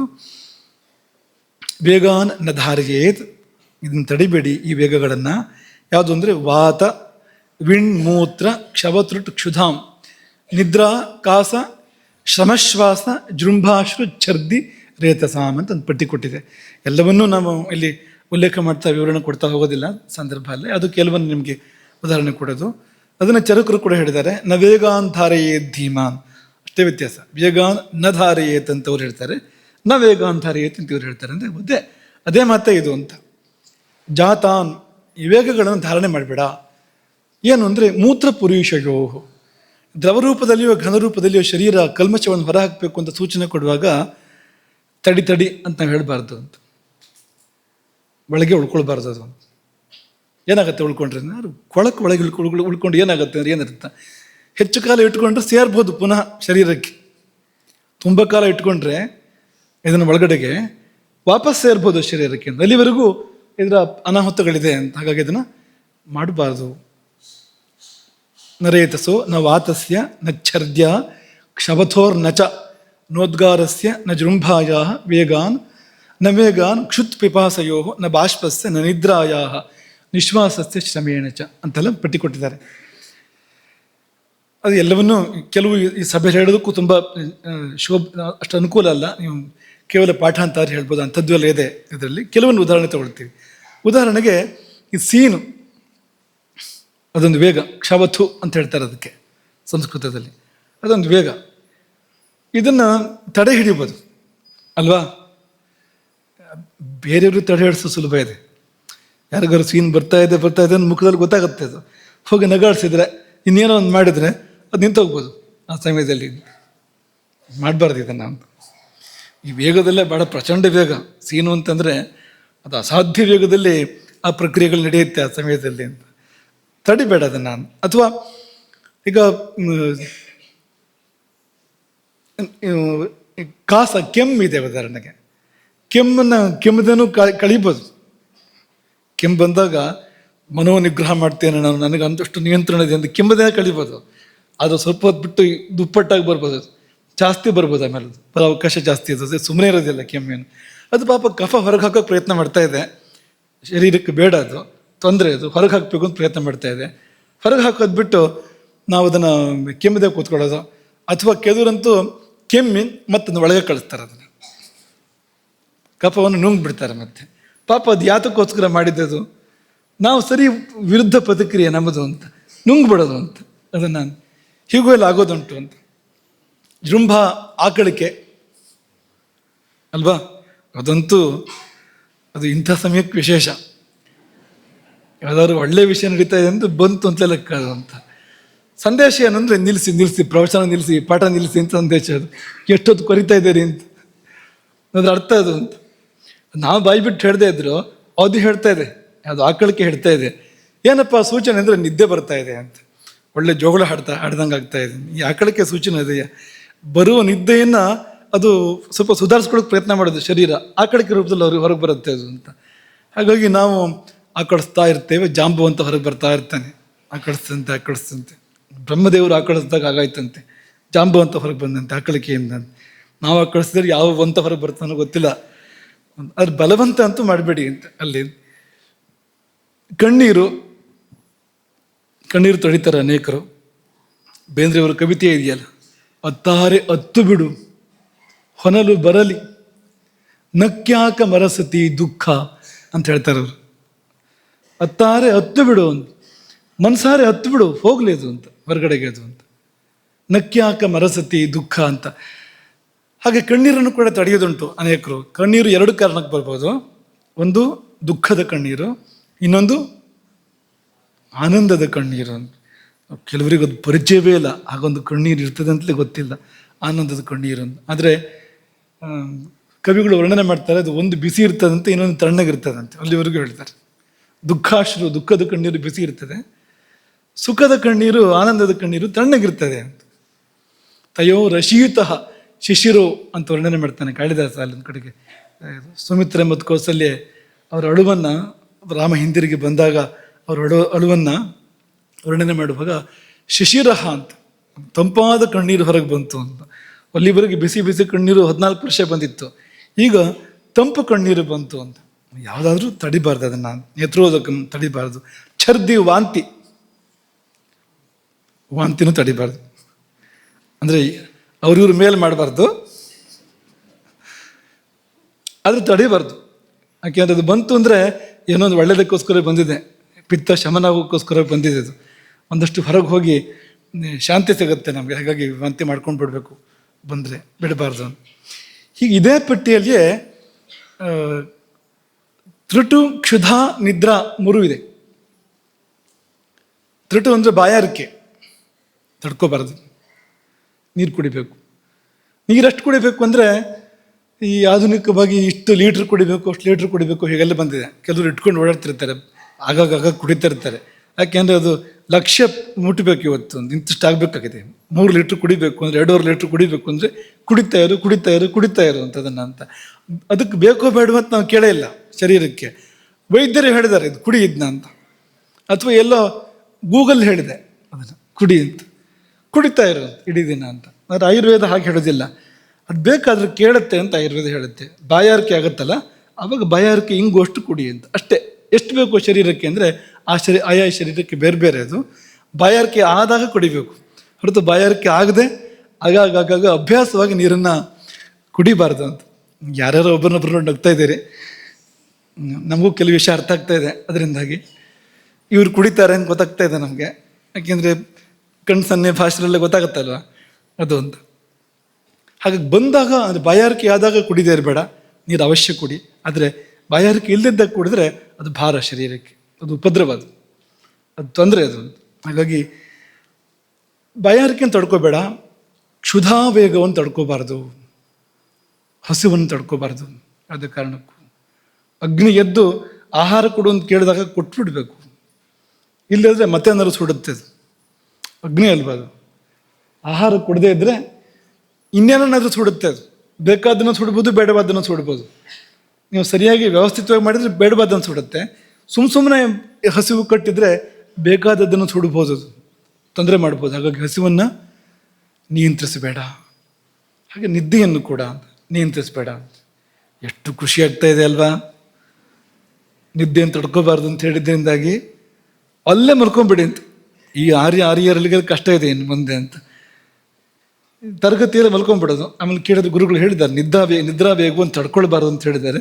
ಈಗ ಬಂದಿದೆ, ಈಗ ಇನ್ನೇನು ಮಾಡಲಿ ಅಂತ. ತಡ್ಕೊಳ್ಬಾರ್ದು ಅನ್ನೋದು ಹೇಗೆ ಮುಖ್ಯವೋ ಹಾಗೆ ಅದು ಎಷ್ಟೊತ್ತಿಗೂ ಬರಬಾರ್ದು ಅನ್ನೋದು ಕೂಡ ಮುಖ್ಯವೇ ಅಂತ. ಅದು ಯಾವ್ಯಾವ್ಲಾದ್ರೂ ನಿದ್ದೆ ಬರ್ತಾ ಇದೆ ಅಂದರೆ, ಯಾವ್ಯಾವ್ಲಾದ್ರೂ ಹಸಿವಾಗ್ತಾ ಇದೆ ಅಂದರೆ ಅದು ಎಂಥರ ಕೆಟ್ಟಿದೆ ಅಂತ ಅರ್ಥ. ಅದಕ್ಕೆ ಅದು ಮೊದಲು ಸರಿ ಮಾಡ್ಕೊಳ್ಬೇಕು, ಚಿಕಿತ್ಸೆ ಬೇಕು ಅಂತ ಅರ್ಥ. ಅದಕ್ಕೆ ಅದು ಸಕಾಲಕ್ಕೆ ಹಸಿವಾಗಬೇಕು, ಸಕಾಲಕ್ಕೆ ನಿದ್ದೆ ಬರಬೇಕು. ಯಾವ್ಯಾವಾಗಲೂ ನಿದ್ದೆ ಬರೋದಲ್ಲ ಅಂತ. ದೇವ್ರ ಪೂಜೆಗೆ ಕೂತಾಗ ಅಥವಾ ಪ್ರವಚನದಲ್ಲಿ ಕೂತಾಗ, ಓದೋಕ್ಕೆ ಕೂತಾಗ ಎಲ್ಲ ಇದೇ ಬೇಕಾದ ಸಂದರ್ಭಕ್ಕೆ ಬರೋದು. ಅದು ಯಾವಾಗ ಬರಬಾರ್ದು ಆಗಲೇ ಬರೋದು. ಅದೆಲ್ಲ ವಿಘ್ನ. ಹಾಗೆ ಬರಬಾರ್ದು. ನಿದ್ದೆಗೆ ಅಂತ ಹೇಳಿದ ಸಮಯ ಇದೆ, ಆಗ ಬರಬೇಕು. ಹಾಗೆ ಹಸಿವಿಗೆ ಅಂತ ಹೇಳಿದ ಸಮಯ ಇದೆ. ಹೇಳಿದ ಸಮಯ ಅಂದರೆ ಸಹಜ ಸಮಯ ಅಂತ, ಯಾರು ಹೇಳಿದ್ದಕ್ಕೋಸ್ಕರ ಹಸಿವಾಗೋದು ಅಂತ ಅರ್ಥ ಅಲ್ಲ. ಅದಕ್ಕೆ ಪ್ರಕೃತಿ ಸೂಚಿಸುವಂಥ ಸಮಯ ಇದೆ, ಆ ಸಮಯಕ್ಕೆ ಬರಬೇಕು. ಹಾಗೆ ಬಂದಿಲ್ಲ ಅಂದರೆ ಕೆಟ್ಟೋಗಿದೆ ವ್ಯವಸ್ಥೆ, ಸರಿ ಮಾಡ್ಕೊಳ್ಬೇಕು ಅಂತಲೇ ಅರ್ಥ ಅದಕ್ಕೆ ಅಂತ. ಹಾಗೆ ನಿದ್ರಾವೇಗ ಧಾರಣ ಮಾಡಿದರೆ ದುಷ್ಪರಿಣಾಮಗಳು ತುಂಬ ಹೇಳ್ತಾರೆ ಅದಕ್ಕೆ. ನಿದ್ರೆಯಿಂದ ಮೋಹ, ಮೂರ್ಧಾಗೌರವ, ಅಕ್ಷಿಗೌರವ, ಆಲಸ್ಯ, ಜೃಂಭಿಕಾ, ಅಂಗಮರ್ದ ಅಂತ ಹೇಗೆಲ್ಲ ಪಟ್ಟಿ ಕೊಟ್ಟಿದ್ದಾರೆ ಅಂತ. ಏನೇನೋ ಆಗುತ್ತೆ ಅಂತ ಅದಕ್ಕೆಲ್ಲ ಪರಿಹಾರನೂ ಹೇಳಿದ್ದಾರೆ, ಹೀಗೆ ಮಾಡಿ ಅಂತ. ಅದು ಚಿಕಿತ್ಸೆ ವಿಷಯ ಆಯಿತು ಮುಂದೆ. ಅದು ಅಂತ ಇಷ್ಟು ತಿಳ್ಕೊಳ್ಬೋದು. ಅನೇಕ ಅನರ್ಥಗಳು ಏರ್ಪಡ್ತವೆ. ಯಾವಾಗ ಅಂದರೆ ಈ ವೇಗಗಳನ್ನು ತಡೆದಾಗ ಮಾತ್ರ ಅಲ್ಲ, ವೇಗಗಳನ್ನು ಉದೀರ್ಣ ಮಾಡೋದು ಕೂಡ ದೋಷ. ವೇಗ ಧಾರಣ ಮತ್ತು ವೇಗೋದೀರ್ಣ. ಉದೀರ್ಣ ಅಂದ್ರೇನು? ಅದು ಬರ್ತಾ ಇಲ್ಲ, ನಾವು ಬರ್ಸೋದು ಅದನ್ನ ಅಂತ. ಈಗ ಸೀನ್ ಬರ್ತಾ ಇಲ್ಲ, ಅದಕ್ಕೊಂದು ಸಣ್ಣ ಕಡ್ಡಿನ ತೆಗೆದು ಮೂಗೊಳಗೆ ಹಾಕಿ ಹಿಂಗಂದ್ರೆ ಬರ್ತದೆ. ಗೊತ್ತಲ್ವಾ? ಗೊತ್ತಿದಲ್ಲ ನಿಮ್ಗೆ? ಅದು ಯಾರ್ಯಾರು ಮಾಡ್ತಿದ್ದಾರೋ ಗೊತ್ತಿಲ್ಲ. ಸಣ್ಣದಂಥದ್ದು ಏನಾದ್ರು ಒಂದು ತೊಗೊಂಡು ಅಥವಾ ಯಾರು ಮಲ್ಕೊಂಡಿದ್ರೆ ಮೂಗೊಳಗೆ ಹೀಗೆ ಕಾಡ್ಸೋದು, ನಿದ್ದೆ ಮಾಡ್ತಾ ಇದ್ರೆ. ಅದು ಎರಡು ದೋಷ ಒಟ್ಟಿಗೆ. ಒಂದು ನಿದ್ರಾಭಂಗ, ಇನ್ನೊಂದು ಅದು ಬರದೇ ಇದ್ದದನ್ನು ಬರ್ಸೋದು, ಕೃತ್ರಿಮವಾಗಿ ಬರ್ಸೋವಂಥದ್ದು. ಕೃತ್ರಿಮವಾಗಿ ಇದು ಯಾವುದನ್ನು ಕೂಡ ಮಾಡಬಾರ್ದು. ದೇಹ ತಾನಾಗಿ ಮಾಡ್ಕೊಳ್ಬೇಕು ಹೊರತು ನಾವಾಗಿ ಇದು ಯಾವುದನ್ನು ಮಾಡಲಿಕ್ಕಿಲ್ಲ. ಅಥವಾ ಈ ಕೆಮ್ಮೋದು, ಉದಾಹರಣೆಗೆ ಯಾರದ್ದೋ ಗಮನ ಸೆಳೀಬೇಕು ಅಂತ ಹೋಗಿ ಕೆಮ್ಮೋದವ್ರ ಹತ್ರ ಹೋಗಿ, ಇದಂತೂ ಪ್ರಸಿದ್ಧ ಅಲ್ವಾ? ನಾನು ಬಂದಿದ್ದೇನೆ ಗೊತ್ತಾಗೋದಕ್ಕೋಸ್ಕರ ಕೆಮ್ಮೋದು ಅಂತ. ಹಾಗೆಲ್ಲ ಇಲ್ಲ. ಕೆಮ್ಮು ಒಂದು ನಿರ್ದಿಷ್ಟ ಉದ್ದೇಶಕ್ಕೋಸ್ಕರವಾಗಿದೆ. ಅದು ಅದಕ್ಕೋಸ್ಕರವೇ ಬೆಳೆಸ್ಬೇಕು ಹೊರತು ಸುಮ್ಮನೆ ಹೋಗಿ ಕೆಮ್ಮಿಗೆ ಗಮನ ಸೆಳೆಯೋದಲ್ಲ ಅಂತ. ಕರೀರಿ, ಯಾರು ಬೇಡ ಅಂತವ್ರು, ಕೆಮ್ಮೋದಾಕಿ. ಹಾಗೆ ಕೃತ್ರಿಮವಾಗಿಂದೆಲ್ಲ ಮಾಡಬಾರದು ಅಂತ. ಹಾಗೆ ಆಕಳಿಕೆ, ಅದು ಕೂಡ ಕೃತ್ರಿಮ ಮಾಡೋಕ್ಕೆ ಬರುತ್ತೆ. ಇನ್ನು ಕಣ್ಣೀರನ್ನು ಕೆಲವರು ಕೃತ್ರಿಮ ಮಾಡ್ತಾರೆ. ಕಾರಿದ್ರೆ ಬರುತ್ತೆ ಅಂಥವ್ರು ಇರ್ತಾರೆ. ಕಣ್ಣೀರು ಅವ್ರಿಗೆ ದುಃಖ ಆಗಬೇಕು ಅಂತಿಲ್ಲ, ದುಃಖ ಆದಾಗ ಕಣ್ಣೀರು ಬರಬೇಕು, ಆನಂದ ಆದಾಗ ಕಣ್ಣೀರು ಬರಬೇಕು, ಅಥವಾ ಕಣ್ಣಿಗೇನೋ ಬಿದ್ದರೆ ಕಣ್ಣೀರು ಬರಬೇಕು, ಹೊಗೆ ಬಂದರೆ ಮತ್ತೊಂದಾದ್ರೆ ಇಂಥ ಸಮಯಕ್ಕೆ ಎಲ್ಲ ಕಣ್ಣೀರು ಬರಬೇಕು, ಸಹಜ. ಅದು ಇದು ಅದಲ್ಲ, ಏನೂ ಇಲ್ಲ. ಅದು ಬಾ ಅಂದರೆ ಬರುತ್ತೆ, ಹೋಗು ಅಂದ್ರೆ ಹೋಗುತ್ತೆ ಕಣ್ಣೀರು ಅಂತ. ಅದು ಹೇಗೋ ಅಭ್ಯಾಸ ಮಾಡ್ಕೊಂಡಿರ್ತಾರೆ. ಹಾಗೆ ಅದು ಇದೆಲ್ಲ ಮಾಡಬಾರ್ದು. ಅದು ಸಹಜವಾಗಿ ಭಾವದ ಕಾರಣಕ್ಕೂ ಅಥವಾ ಶಾರೀರಿಕವಾದ ಕಾರಣಗಳಿಗೋಸ್ಕರ ಬರಬೇಕು ಹೊರತು ಕೃತ್ರಿಮವಾಗಿ ಕಣ್ಣೀರನ್ನು ತಂದ್ಕೊಳ್ಳೋದು, ಅಥವಾ ಗಂಟ್ಲೊಳಗೆ ಕೈ ಹಾಕಿ ವಾಂತಿ ಮಾಡೋದು, ಬೆರಳನ್ನು ಗಂಟ್ಲವರೆಗೂ ತಗೊಂಡೋಗಿ ಆಡಿಸಿ ಅದನ್ನು ಅಂತ ವಾಂತಿ ಮಾಡ್ಕೊಳ್ಳೋದು ಮಾಡಬಾರ್ದಿದೆ. ನಾನು ನಿದ್ದೆ ಅದನ್ನು ಕೂಡ ಕೃತ್ರಿಮವಾಗಿ ಮಾಡ್ಬೋದು. ಹೇಗೆ? ಮಾತ್ರೆ ತಗೊಂಡ್ರಾಯ್ತು, ನಿದ್ದೆ ಮಾತ್ರೆ ಕೃತ್ರಿಮವಾದ ನಿದ್ರೆ ಅದು ಅಂತ. ಆ ಕೃತ್ರಿಮವಾದ ನಿದ್ರೆ ಕೃತ್ರಿಮವಾದ ಫಲಗಳನ್ನೇ ಕೊಡಬೇಕು. ಅದು ನಿಜವಾದ ಫಲಗಳನ್ನು ಕೊಡೋಕ್ಕೆ ಸಾಧ್ಯ ಇಲ್ಲ. ಮೂಲ ಹುಡುಕಿ ಅದಕ್ಕೆ ಪರಿಹಾರ ಮಾಡಬೇಕು ಹೊರತು ಯಾಕೆ ನಿದ್ದೆ ಬರ್ತಾ ಇಲ್ಲ ಅನ್ನೋದಕ್ಕೆ ಚಿಕಿತ್ಸೆಗಳಿದೆ, ಅದನ್ನು ಮಾಡಬೇಕು ಹೊರತು ಇದು ಮಾಡೋದಲ್ಲ, ಮಾತ್ರೆ ತಗೊಂಡು ನಿದ್ದೆ ಮಾಡೋದಲ್ಲ. ಅನರ್ಥಗಳಿಗೆ ಕಾರಣ ಆಗ್ಬೋದು ಅದು. ಹಾಗಾಗಿ ಈ ಉದೀರ್ಣ ಇವೆಲ್ಲವನ್ನು ಕೂಡ ಕೃತ್ರಿಮವಾಗಿ ಮಾಡಿದಾಗ ದೋಷಗಳು ಏರ್ಪಡ್ತವೆ ಅಂತ ಒಂದೊಂದಕ್ಕೂ ಪಟ್ಟಿ ಕೊಟ್ಟಿದ್ದಾರೆ. ಯಾವುದನ್ನು ತಡೆದ್ರೆ ಏನೇನು ರೋಗ ಬರ್ಬೋದು, ಯಾವುದನ್ನು ಕೃತ್ರಿಮವಾಗಿ ಮಾಡಿದ್ರೆ ಏನೇನು ರೋಗಗಳು ಬರ್ಬೋದು ಎಲ್ಲ ಹೇಳಿದ್ದಾರೆ. ಎಲ್ಲ ಹೇಳಿದ ಮೇಲೆ ಕೊನೆಯಲ್ಲಿ ಏನು ಹೇಳ್ತಾರೆ ಅಂದರೆ, ವಿಚಿತ್ರವಾಗಿ ಹೇಳ್ತಾರೆ, ಇಷ್ಟೇ ರೋಗಗಳ ಮುಗಿತಾ ಬರೋದು ಅಂತ ಕೇಳಿದರೆ ಸರ್ವೇಪಿ ರೋಗ ಜಾಯಂತೆ ಅಂತ ಹೇಳ್ಬಿಟ್ಟಿದ್ದಾರೆ. ಈ ಶರೀರದ ಕ್ರಿಯೆಗಳಲ್ಲಿ, ಸಹಜ ಕ್ರಿಯೆಗಳಲ್ಲಿ ಹಸ್ತಕ್ಷೇಪ ಮಾಡಿದರೆ ಒಂದೊಂದಕ್ಕೂ ಪಟ್ಟಿ ಕೊಟ್ಟಿದ್ದಾರೆ. ನಿದ್ದೆಯನ್ನು ತಡೆದ್ರೆ ಏನು, ಹಸಿವನ್ನು ತಡೆದ್ರೆ ಏನು, ಅಥವಾ ಆಕಳಿಕೆ ತಡೆದ್ರೆ ಏನು, ಎಲ್ಲಕ್ಕೂ ಒಂದು ಪಟ್ಟಿ ಕೊಟ್ಟಿದ್ದಾರೆ. ಆಮೇಲೆ ಪ್ರಶ್ನೆ ಕೇಳ್ಕೊಂಡವ್ರೆ ಇಷ್ಟೇನಾ ಮುಗಿತಾ ಅಂತ ಕೇಳಿದರೆ ಇಲ್ಲ, ಮುಗಿದಿಲ್ಲ. ರೋಗ ಸರ್ವೇಪಿ ಜಾಯಂತೆ ವೇಗೋದೀರ್ಣ ಧಾರಣೈ. ಈ ವೇಗದ ಉದೀರ್ಣ ಮತ್ತು ಧಾರಣ ಕೃತ್ರಿಮವಾಗಿ ನಾವು ಮಾಡುವಂಥದ್ದು, ಸಹಜವಾಗಿ ಆಗಬೇಕಾಗಿದ್ದನ್ನು ಅಥವಾ ಸಹಜವಾಗಿ ಬರೋದನ್ನು ತಡೆಯೋದು, ಈ ಉದ್ದೀರ್ಣ ಮತ್ತು ಧಾರಣ, ಇದನ್ನು ಮಾಡಿದ್ದೇ ಹೋದಾದರೆ ಇಂಥದ್ದಂತಿಲ್ಲ, ಯಾವ ರೋಗ ಬೇಕಾದರೂ ಬರ್ಬೋದು. ರೋಗ ಅಂತ ಹೆಸರಿಡ್ತಕ್ಕಂಥ ಯಾವುದು ಬೇಕಾದ್ರೂ ಬರ್ಬೋದು ಅಂತ ಕಂಠೋಕ್ತವಾಗಿ ಘೋಷಣೆ ಮಾಡಿದ್ದಾರೆ. ರೋಗ ಸರ್ವೇ ಪೂಜಾಯಂತೆ ವೇಗೋದೀರ್ಣ ಧಾರಣೆ, ಹುಷಾರಾಗಿರಿ. ಶರೀರ ಅನ್ನೋದು ತುಂಬ ಸೂಕ್ಷ್ಮವಾಗಿರ್ತಕ್ಕಂಥ ಒಂದು ಯಂತ್ರ. ಅದು ಏನು ಮಾಡುತ್ತೋ ಸಕಾರಣವಾಗಿ ಮಾಡುತ್ತೆ. ಅದು ಕೈ ಹಾಕಬೇಡಿ, ಅಲ್ಲಿ ಹಸ್ತಕ್ಷೇಪ ಮಾಡಬೇಡಿ, ತನ್ನ ಕೆಲಸವನ್ನು ಮಾಡಲಿಕ್ಕೆ ಬಿಡಿ. ಅದಕ್ಕೆ ಸಹಜವಾಗಿ ಏನಾದ್ರು ಕಿತಾಪತಿ ಮಾಡಿದರೆ ಆಮೇಲೆ ಸೀತಾಪತಿಯು ನಮ್ಮನ್ನು ರಕ್ಷಣೆ ಮಾಡೋಕ್ಕೆ ಸಾಧ್ಯ ಇಲ್ಲ, ಹಾಗಾಗ್ಬೋದು ಅಂತ. ಅವನೇನು ಮಾಡ್ತಾನೆ, ನಾವು ಮಾಡೋ ಅನಾಹುತಗಳನ್ನೆಲ್ಲ ಮಾಡ್ಕೊಂಡ್ಬಿಟ್ರೆ ಅವನೇನು ಮಾಡ್ತಾನೆ, ಆಮೇಲೆ ಕರ್ಮದ ಫಲ ಅನುಭವಿಸ್ಲೇಬೇಕು ಅಂತ. ಹಾಗಾಗಿ ಸರ್ವೇಪಿ ರೋಗ ಜಾಯಂತೆ ನ ಕೇವಲ ಪೂರ್ವೋಕ್ತ ಏವ, ಈ ಪಟ್ಟಿಲಿರೋದು ಮಾತ್ರ ಅಲ್ಲ, ಎಲ್ಲ ರೋಗಗಳು ಕೂಡ ಬರ್ಬೋದು. ಯಾಕೆಂದರೆ ಅದು ಪ್ರಾಣಕೋಪ, ಈ ವಾತಕೋಪ ಏರ್ಪಡುವಂಥದ್ದು. ಅದರಲ್ಲಿ ವಾಯು ಕೋಪ್ಯತೆ ಸ್ವಕರ್ಮಣ ಏವ ವಾಯು ಕೋಪ್ಯತೆ ಸಕುಪಿತಃ ಸರ್ವಾನೇವ ವಿಕಾರಾಂಚನೇತಿ. ಈ ನಮ್ಮೊಳಗಿರ್ತಕ್ಕಂಥ ವಾಯು ಅಥವಾ ವಾತ ಏನಿದೆ ಅದರದ್ದೇ ಕೆಲಸ. ಈ ವೇಗವನ್ನು ತಡೆಯೋದು ಬಿಡೋದು ನಾವು ಮಾಡ್ತೇವಲ್ಲ, ಕೃತ್ರಿಮವಾಗಿ ಮಾಡೋದು ಮಾಡ್ತೇವಲ್ಲ, ಅದು ವಾತದ ಮೂಲಕ ಆಗಬೇಕು. ಅದು ಮಾಡಿದಾಗ ಏನಾಗುತ್ತೆ ಅಂದರೆ ತನ್ನ ಕರ್ಮದಿಂದ ತಾನೇ ಕೋಪಗೊಂಡ ಆ ವಾತ ಏನು ಬೇಕಾದ್ರೂ ವಿಕಾರವನ್ನು ಸೃಷ್ಟಿ ಮಾಡ್ಬೋದು ಅಂತಿಷ್ಟು ಹೇಳಿದ ಮೇಲೆ ಈಗ ಮತ್ತೊಂದು ಪ್ರಶ್ನೆ ಬಂತು. ಇದು ವೇಗರೋಧ ರೋಗ ಜಾಯಂತೆ, ಹಾಗಾದ್ರೆ ಯಾವುದನ್ನು ತಡ್ಕೋಬಾರ್ದಲ್ವಾ, ಎಲ್ಲದನ್ನು ಅದರಷ್ಟಕ್ಕೆ ಆಗೋಕ್ಕೆ ಬಿಡಬೇಕಲ್ವ ನಾವು. ಹಾಗಾದರೆ ಮನಸ್ಸೊಳಗೆ ಕಾಮಕ್ರೋಧಗಳು ಹುಟ್ಟುತ್ತಾ ಇದೆ, ದ್ವೇಷ ಹುಟ್ಟುತ್ತಾ ಇದೆ, ಈರ್ಷ್ಯೆ ಹುಟ್ಟುತ್ತಾ ಇದೆ. ಹುಟ್ಟಲಿ, ತಡೆದ್ರೆ ರೋಗ ಬರ್ಬೋದು, ದೋಷ ಬರ್ಬೋದು ಅನ್ನೋ ಪ್ರಶ್ನೆ ಇದೆಯಲ್ವಾ. ಅದು ವೇಗವೇ ತಾನೆ, ಏನು ಕಡಿಮೆ ವೇಗವಾದು. ಸಿಟ್ಟು ಬಂತು ಅಂದರೆ ಏನು ವೇಗ ಅದು, ಇಲ್ಲೇ ಇರೋ ವೇಗಲೇ ಬಂದ್ಬಿಡುತ್ತೆ ಅಂತ ಸಿಟ್ಟು ಬಂದಾಗ ಅಂತ. ಅಲ್ಲ, ತುಟಿ ಒದರುತ್ತೆ, ಮಾತು ತೊದಲತ್ತೆ, ನಿಧಾನಕ್ಕೆ ಹೇಳೋದನ್ನು ಓಡಿಸಿ ಹೇಳ್ತಾನೆ. ಹೇಳಬೇಕಾದ್ರೆ ವೇಗ ಅಲ್ದ ಮತ್ತೇನೇನಿದು ಅಂದರೆ ಮನೋವೇಗಾಂಶ ಧಾರೆಯೇ. ಈ ಶರೀರದ ಈ ವೇಗಗಳು, ಹೇಳಿದ ವೇಗಗಳನ್ನು ತಡಿಬಾರ್ದು ಅಂತ ಹೇಳಿದಷ್ಟೇ ಹೊರತು, ಆದರೆ ಮನೋವೇಗಗಳನ್ನು ಧಾರೆಯೇ, ತಡೆ ಹಿಡಿಬೇಕು. ಅದನ್ನು ಏನೆಲ್ಲ ಅಂದರೆ ಧಾರೆಯಿತ್ತು ಸದಾ ವೇಗಾನ್ ಹಿತೈಷಿ ಪ್ರೇತ್ಯ ಚೇಹಚ. ಇಲ್ಲೂ ಬದುಕಿರುವಾಗಲೂ ಒಳ್ಳೇದಾಗಬೇಕು, ಸತ್ತ ಮೇಲೂ ಚೆನ್ನಾಗಿರಬೇಕು ನೀನು ಅಂತಾದರೆ ಈ ವೇಗಗಳನ್ನು ನೀನು ತಡೆ ಹಿಡಿಬೇಕು. ಯಾವುದು ಅಂದರೆ ಲೋಭ, ಈರ್ಷ್ಯ, ದ್ವೇಷ, ಮಾತ್ಸರ್ಯ, ರಾಗಾದೀನಾಂ ಜಿತೇಂದ್ರಿಯ. ಈ ಲೋಭ, ಈರ್ಷ್ಯ, ದ್ವೇಷ, ಮಾತ್ಸರ್ಯ, ರಾಗ ಮೊದಲಾದವುಗಳು. ಇಮಾಂಸ್ತು ಧಾರೆಯೇದ್ ವೇಗಾನ್, ಇದನ್ನು ಅವಶ್ಯವಾಗಿ ಈ ವೇಗಗಳನ್ನು ಧಾರಣೆ ಮಾಡು.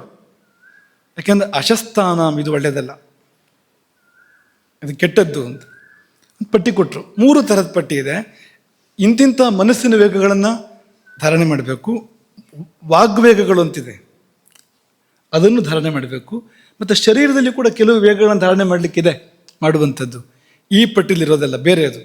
ಹಾಗಾಗಿ ಮನೋವಾಕ್ಕಾಯ ಕರ್ಮಣ, ಮನಸ್ಸು ವಾಕ್ಕು ಕಾಯ ಕರ್ಮದಲ್ಲಿ ಇಂತಿಂಥದ್ದನ್ನು ನಿರೋಧ ಮಾಡಲಿಕ್ಕಿದೆ ಅಂತ. ಏನು ಅಂದರೆ ಲೋಭ ಮೊದಲನೇದು, ವಿಷಯೇ ಅನುಚಿತ ಪ್ರಾರ್ಥನಾ ಅಂತ. ಅಂದರೆ ಆ ಆಸೆ ಸರಿಯಲ್ಲ, ಆ ಅಪೇಕ್ಷೆ ಬೇಕು ಅನ್ನೋದು ಭಾವ ಸರಿಯಲ್ಲ ಅಂಥದ್ದು. ವಸಿಷ್ಠರು ಗೋವನ್ನು ವಿಶ್ವಾಮಿತ್ರ ಬಯಸಿದರೆ ಏನದು, ಅದು ಸಾತ್ವಿಕ ಆಸೆ ಅಲ್ಲ, ಅದು ಸಲ್ಲದ ಆಸೆ ಅದು ಅಂತ. ಶೋಕ, ದೈನ್ಯ, ಶೋಕ ಅಂತಂದರೆ ಏನೋ ಕಳ್ಕೊಂಡಾಗ ಮಾಡಿದಾಗ ಬರುವಂಥದ್ದು ಅದು. ಭಯಂ, ಏನೋ ತೊಂದರೆ ಬರುತ್ತೆ ಅಂತ. ಅಪಕಾರಾನುಸಂಧಾನಜಂ ದೈನ್ಯಂ, ಏನೋ ತೊಂದರೆ ಬರುತ್ತೆ ಅಂತ ಮನಸ್ಸು ಆತಂಕ ಪಡುವಂಥದ್ದು. ಕ್ರೋಧ, ಪ್ರದ್ವೇಷ, ಏನ ಪ್ರಜ್ವಲಿತ ವಿಮಾತ್ಮಾನಂ ಮನ್ಯತೆ, ತಾನಿಗೆ ತಾನೇ ಹೊತ್ತಿ ಉರಿದಂತೆ ಆಗ್ತಾನೆ, ಆ ಭಾವ, ಅದಕ್ಕೆ ಕ್ರೋಧ ಅಂತ ಹೆಸರು. ಮಾನಃ, ಮಾನ ಅಂದರೆ ಏನು, ಮಾನ ಇಲ್ಲ ಮರ್ಯಾದೆ ಇಲ್ಲ ಅಂತ ಬೈತಾರಲ್ವಾ, ಅದಲ್ಲ ಇದು. ಇದು ಬೇರೆ, ಇದು ಬೇಡದೇ ಇರೋದು, ಬಿಡುವಂಥದ್ದು ಇದು. ಮಾನಃ ಅಂದರೆ ಇಲ್ಲದಿರುವ ಗುಣಗಳನ್ನು ತನ್ನೊಳಗೆ ಆರೋಪ ಮಾಡಿಕೊಂಡು ಇದೆ ಅಂತ ಅಂದ್ಕೊಂಡು ದೊಡ್ಡ ಜನ ಅಂತ ಓಡಾಡೋದು ಮಾನ ಅಂತ ಕರೀತಾರೆ. ಗರ್ವ ಅಂತ, ಮಾನ ಗರ್ವ ಅಂತ ಹೇಳ್ತಾರಲ್ಲ ಅಂಥದ್ದು ಅಂತ. ಸದಸದ್ ಗುಣಾಧ್ಯಾರೋಪೇಣ, ಇರುವ ಗುಣಗಳು ಇಲ್ಲದಿರುವ ಗುಣಗಳು ಎಲ್ಲವನ್ನೂ ತನ್ನಲ್ಲಿದೆ ಅಂತ ಆರೋಪಣೆ ಮಾಡಿಕೊಂಡು ಕೃತ್ರಿಮವಾಗಿ ಗರ್ವಿಷ್ಠನಾಗಿ ಓಡಾಡ್ತಾ ಇದ್ದಾನೆ ಅಂತ. ನಿಯಂತ್ರಣ ಮಾಡುವಂಥ. ನೈರ್ಲಜ್ಯಂ, ಲಜ್ಜೆ ಇಲ್ಲದೆ ಇರುವಂಥದ್ದು. ಲಜ್ಜೆ ಅಂದರೆ ಏನು? ಜುಗುಪ್ಸಿತವಾದ್ದನ್ನು ತೋರಿಸ್ಬಾರ್ದು ಬೇರೆಯವರಿಗೆ ಅಂತ, ವ್ಯಕ್ತಪಡಿಸ್ಬಾರ್ದು. ಅದು ಲಜ್ಜೆ. ಅದು ಇಲ್ಲೇ ಇದ್ರೆ ಹೋಯ್ತು ಜೀವನವೇ ಅಂತ. ಲಜ್ಜೆ ಇಲ್ಲ ಅಂತಂದರೆ ಮನುಷ್ಯ ಭಾಳ ಕೊಳಕಾಗ್ಬಿಡ್ತಾನೆ. ಹಾಗಾಗಬಾರ್ದು. ಈರ್ಷ್ಯ ಅಂದರೆ ಪರಸಂಬಂಧ ಪ್ರತಿಷೇಧ ಹೆಚ್ಚ, ಇನ್ನೊಬ್ಬರಿಗೆ ಸಿಗಬಾರ್ದು, ಅದು ಇನ್ನೊಬ್ಬರಲ್ಲಿ ಇರಬಾರ್ದು. ಒಂದು ವಸ್ತು ತಾನು ಬಯಸುವಂಥದ್ದು ಮತ್ತೊಬ್ಬರಲ್ಲಿ ಇರಬಾರ್ದು ಎನ್ನುವಂಥ ಭಾವ ಇದ್ದಾಗ ಏನೋ ಒಂದು ಉರಿ ಒಳಗಡೆಗೆ. ಈರ್ಷ್ಯ, ರಾಗ ಅಥವಾ ಅತಿರಾಗ, ಅದು ಸರಿಯಾದ ಬೇಕಾದ ವಿಷಯಕ್ಕೆ ಆದರೂ ಮತ್ತು ಬೇಕು ಅಂತ ಶುರುವಾದರೆ, ಅನಗತ್ಯವಾಗಿ ಜಾಸ್ತಿಯಾಗಿ ಅದು ಬೇಕು ಅಂತ ಆಗಕ್ಕೆ ಶುರುವಾದರೆ ಪುನಃ ಪ್ರವರ್ತನೆ ಇಚ್ಛಾ ಇರಬಾರ್ದು ಅದು. ಇನ್ನು ಅಭಿಧ್ಯ ಅಂತ ಒಂದಿದೆ. ಅಭಿಧ್ಯ ಅಂದರೆ ಅಭಿಧೇಯ ಬೇರೆ, ಅಭಿಧೇಯ ಅಲ್ಲ ಇದು. ನಮ್ಮ ವಿದ್ಯಾರ್ಥಿನಿ ಒಬ್ಬಳು ಅಭಿಧೇಯ ಅಂತಿದ್ದಾಳೆ. ಅಭಿಧೇಯ ಅಂದರೆ ಒಂದು ಹೆಸರು, ಯಾವುದಕ್ಕಾದ್ರೂ ಒಂದು ಹೆಸರಿಟ್ಟರೆ ಆ ಹೆಸರಿಂದ ಸೂಚಿಸಲ್ಪಡುವಂಥದ್ದು ಅನ್ನುವ ಅರ್ಥ ಇದೆ ಅದಕ್ಕೆ. ಅಭಿಧ್ಯ ಅನ್ನೋದು ಒಂದು ದುರ್ಗುಣ, ಅದು ಬೇರೆ. ಅದು ಪರದ್ರೋಹ ಚಿಂತನೆ ಮನಸ್ಸಿನಿಂದ, ಅಥವಾ ಪರದ್ರವ್ಯದ ವಿಷಯದಲ್ಲಿ ಆಸೆ, ಇನ್ನೊಬ್ಬರು ಸೊತ್ತಿನ ಬಗ್ಗೆ ಆಸೆ, ಇನ್ನೊಬ್ಬರಿಗೆ ಕೇಳು ಮಾಡಬೇಕು ಅನ್ನುವಂಥ ಮನಸ್ಸು, ಇದು ಅಭಿಧ್ಯ. ಇದಿರಬಾರ್ದು ಯಾವುದೇ ಕಾರಣಕ್ಕೂ. ಇದೆಲ್ಲ ಮನಸ್ಸಿನ ವೇಗಗಳು. ಅಂದರೆ ಕೆಟ್ಟ ಗುಣಗಳು, ಕೆಟ್ಟ ಭಾವಗಳು, ಇದನ್ನೆಲ್ಲ ನಿಯಂತ್ರಣ ಮಾಡಬೇಕು ಅನ್ನೋ ಒಂದೇ ಮಾತಲ್ಲಿ ಇದನ್ನು ಹೇಳ್ಬೋದು. ಮಾತಲ್ಲಿ ಕೂಡ ಸ್ವಲ್ಪ ನಿಯಂತ್ರಣ ಬೇಕಂತೆ. ಎಲ್ಲಿ ಅಂದರೆ ಪರುಷಂ ಅಂದರೆ ತುಂಬ ಒರಟಾದ ಮಾತು, ಇನ್ನೊಬ್ಬರಿಗೆ ನೋವು ಮಾಡುವಂಥದ್ದು, ಇನ್ನೊಬ್ಬರಲ್ಲಿ ಉದ್ವೇಗವನ್ನು, ಭಯವನ್ನು ಉಂಟು ಮಾಡುವಂಥದ್ದು, ಮಾಡಬಾರ್ದಂಥ ಮಾತನ್ನು. ಸತ್ಯವೇ ಆದರೂ ಕೂಡ ಸತ್ಯಂ ಬ್ರೂಯಾತ್ ಪ್ರಿಯಂ ಬ್ರೂಯಾತ್ ನ ಬ್ರೂಯಾತ್ ಸತ್ಯಂ ಅಪ್ರಿಯಂ. ಯಾಕೆ ಅಂದರೆ ಅದು ಪರೋದ್ವೇಜಕ. ಇನ್ನೊಬ್ಬರಿಗೆ ಅದು ಉದ್ವೇಗವನ್ನು ಉಂಟು ಮಾಡ್ತದೆ, ಇನ್ನೊಬ್ಬರ ಮನಸ್ಸಿನಲ್ಲಿ ಕ್ಷೋಭೆಯನ್ನು ಉಂಟು ಮಾಡ್ತದೆ. ಪಾಪ ಅದು. ಇನ್ನೊಬ್ಬರಲ್ಲಿ ಕ್ಷೋಭೆಯನ್ನು ಏರ್ಪಡಿಸಿದರೆ ಆ ದೋಷ ನಮಗೆ ಬರ್ತದಲ್ಲ. ಹಾಗಾಗಿ ಪುರುಷ ಅಲ್ಲ ಇದು. ಪರುಷ ಅಂದರೆ ಒರಟು ಅಂತ ಮಾತನಾಡಬೇಡ. ಅತಿ ಮಾತ್ರ ಅಂದರೆ ಹಲುಪ್ತಾ ಇರಬೇಡ ದಿನ ಇಡೀ. ಕೆಲವರು ಒಂದು ಮಾತಾಡೋದು 4 ಮಾತಾಡ್ತಾರೆ. ವಾಚೋ ವಿಗ್ಲಾಪನಂ ಹಿತತು ನಾನುಧ್ಯಾಯೇದ್ ಬಹೂನ್ ಶಬ್ದಾನ್. ಹಾಗಾಗಿ ಎಷ್ಟು ಅಷ್ಟು ಮಾತಾಡು. ಅವಿಸ್ತರಂ ಅಸಂದಿಗ್ಧಂ, ಹನುಮಂತನ ಭಾಷೆ. ಹನುಮಂತ ಮಾತಾಡಿದ್ರೆ ಹೇಗೆ ಮಾತಾಡ್ತಾ ಇದ್ದ ಅಂದರೆ, ಅವಿಸ್ತರಂ ಅಂದರೆ ಅಗತ್ಯಕ್ಕಿಂತ ವಿಸ್ತಾರ ಇಲ್ಲ, ಅಸಂದಿಗ್ಧಂ ತುಂಬ ಸಣ್ಣ ಮಾಡೋಕ್ಕೂ ಹೇಳಿದ್ದೆ ಅರ್ಥ ಆಗಿಲ್ಲ ಅಂತ, ಹಂಗೋ ಹಿಂಗೋ ಅಂತ. ಹಾಗೂ ಅಲ್ಲ, ಎಷ್ಟು ಬೇಕು ಅಷ್ಟು ಅಂತ. ಹಾಗಾಗಿ ಜಾಸ್ತಿ ಮಾತಾಡಬಾರ್ದು. ಸೂಚಕಂ ಅಂದರೆ ಚುಚ್ಚಿಕೊಡೋದು, ಇನ್ನೊಬ್ಬರಿಗೂ ತೊಂದರೆ ಆಗೋ ಥರದ ಮಾತುಗಳು ನೋಡುವಂಥದ್ದು. ಅದನ್ನು ಹೋಗಿ ಹೇಳಿದರೆ ಚಾಡಿ ಅಂತೆಲ್ಲ ಹೇಳ್ತಾರಲ್ಲ ಅಂಥದ್ದು. ಅಥವಾ ಒಟ್ಟು ಇನ್ನೊಬ್ಬರಿಗೆ ಈ ವಾಗ್ವ್ಯಾಪಾರದಿಂದ ಅದು ಯಾರಿಗೂ ಹೋಗಿ ಉಪದ್ರವಾಗುತ್ತೆ ಕೊನೆಗೆ. ಅದು ಮಾಡಬೇಡ ಅದನ್ನು ಅಂತ. ಪರಾನಿಷ್ಠ ಜನಕ ಆಭಿದಾಯಕಂ, ಇನ್ನೊಬ್ಬರಿಗೆ ತೊಂದರೆ ಮಾಡುವಂಥದ್ದನ್ನು ಇಲ್ಲಿ ಬೇಡ ಅಂತ. ಅನೃತಂ ಅರ್ಥ ಹೇಳೋದನ್ನು ಬೇಡ ನಮಗೆ. ಸುಳ್ಳು, ಅಪಾರ್ಥಕಂ.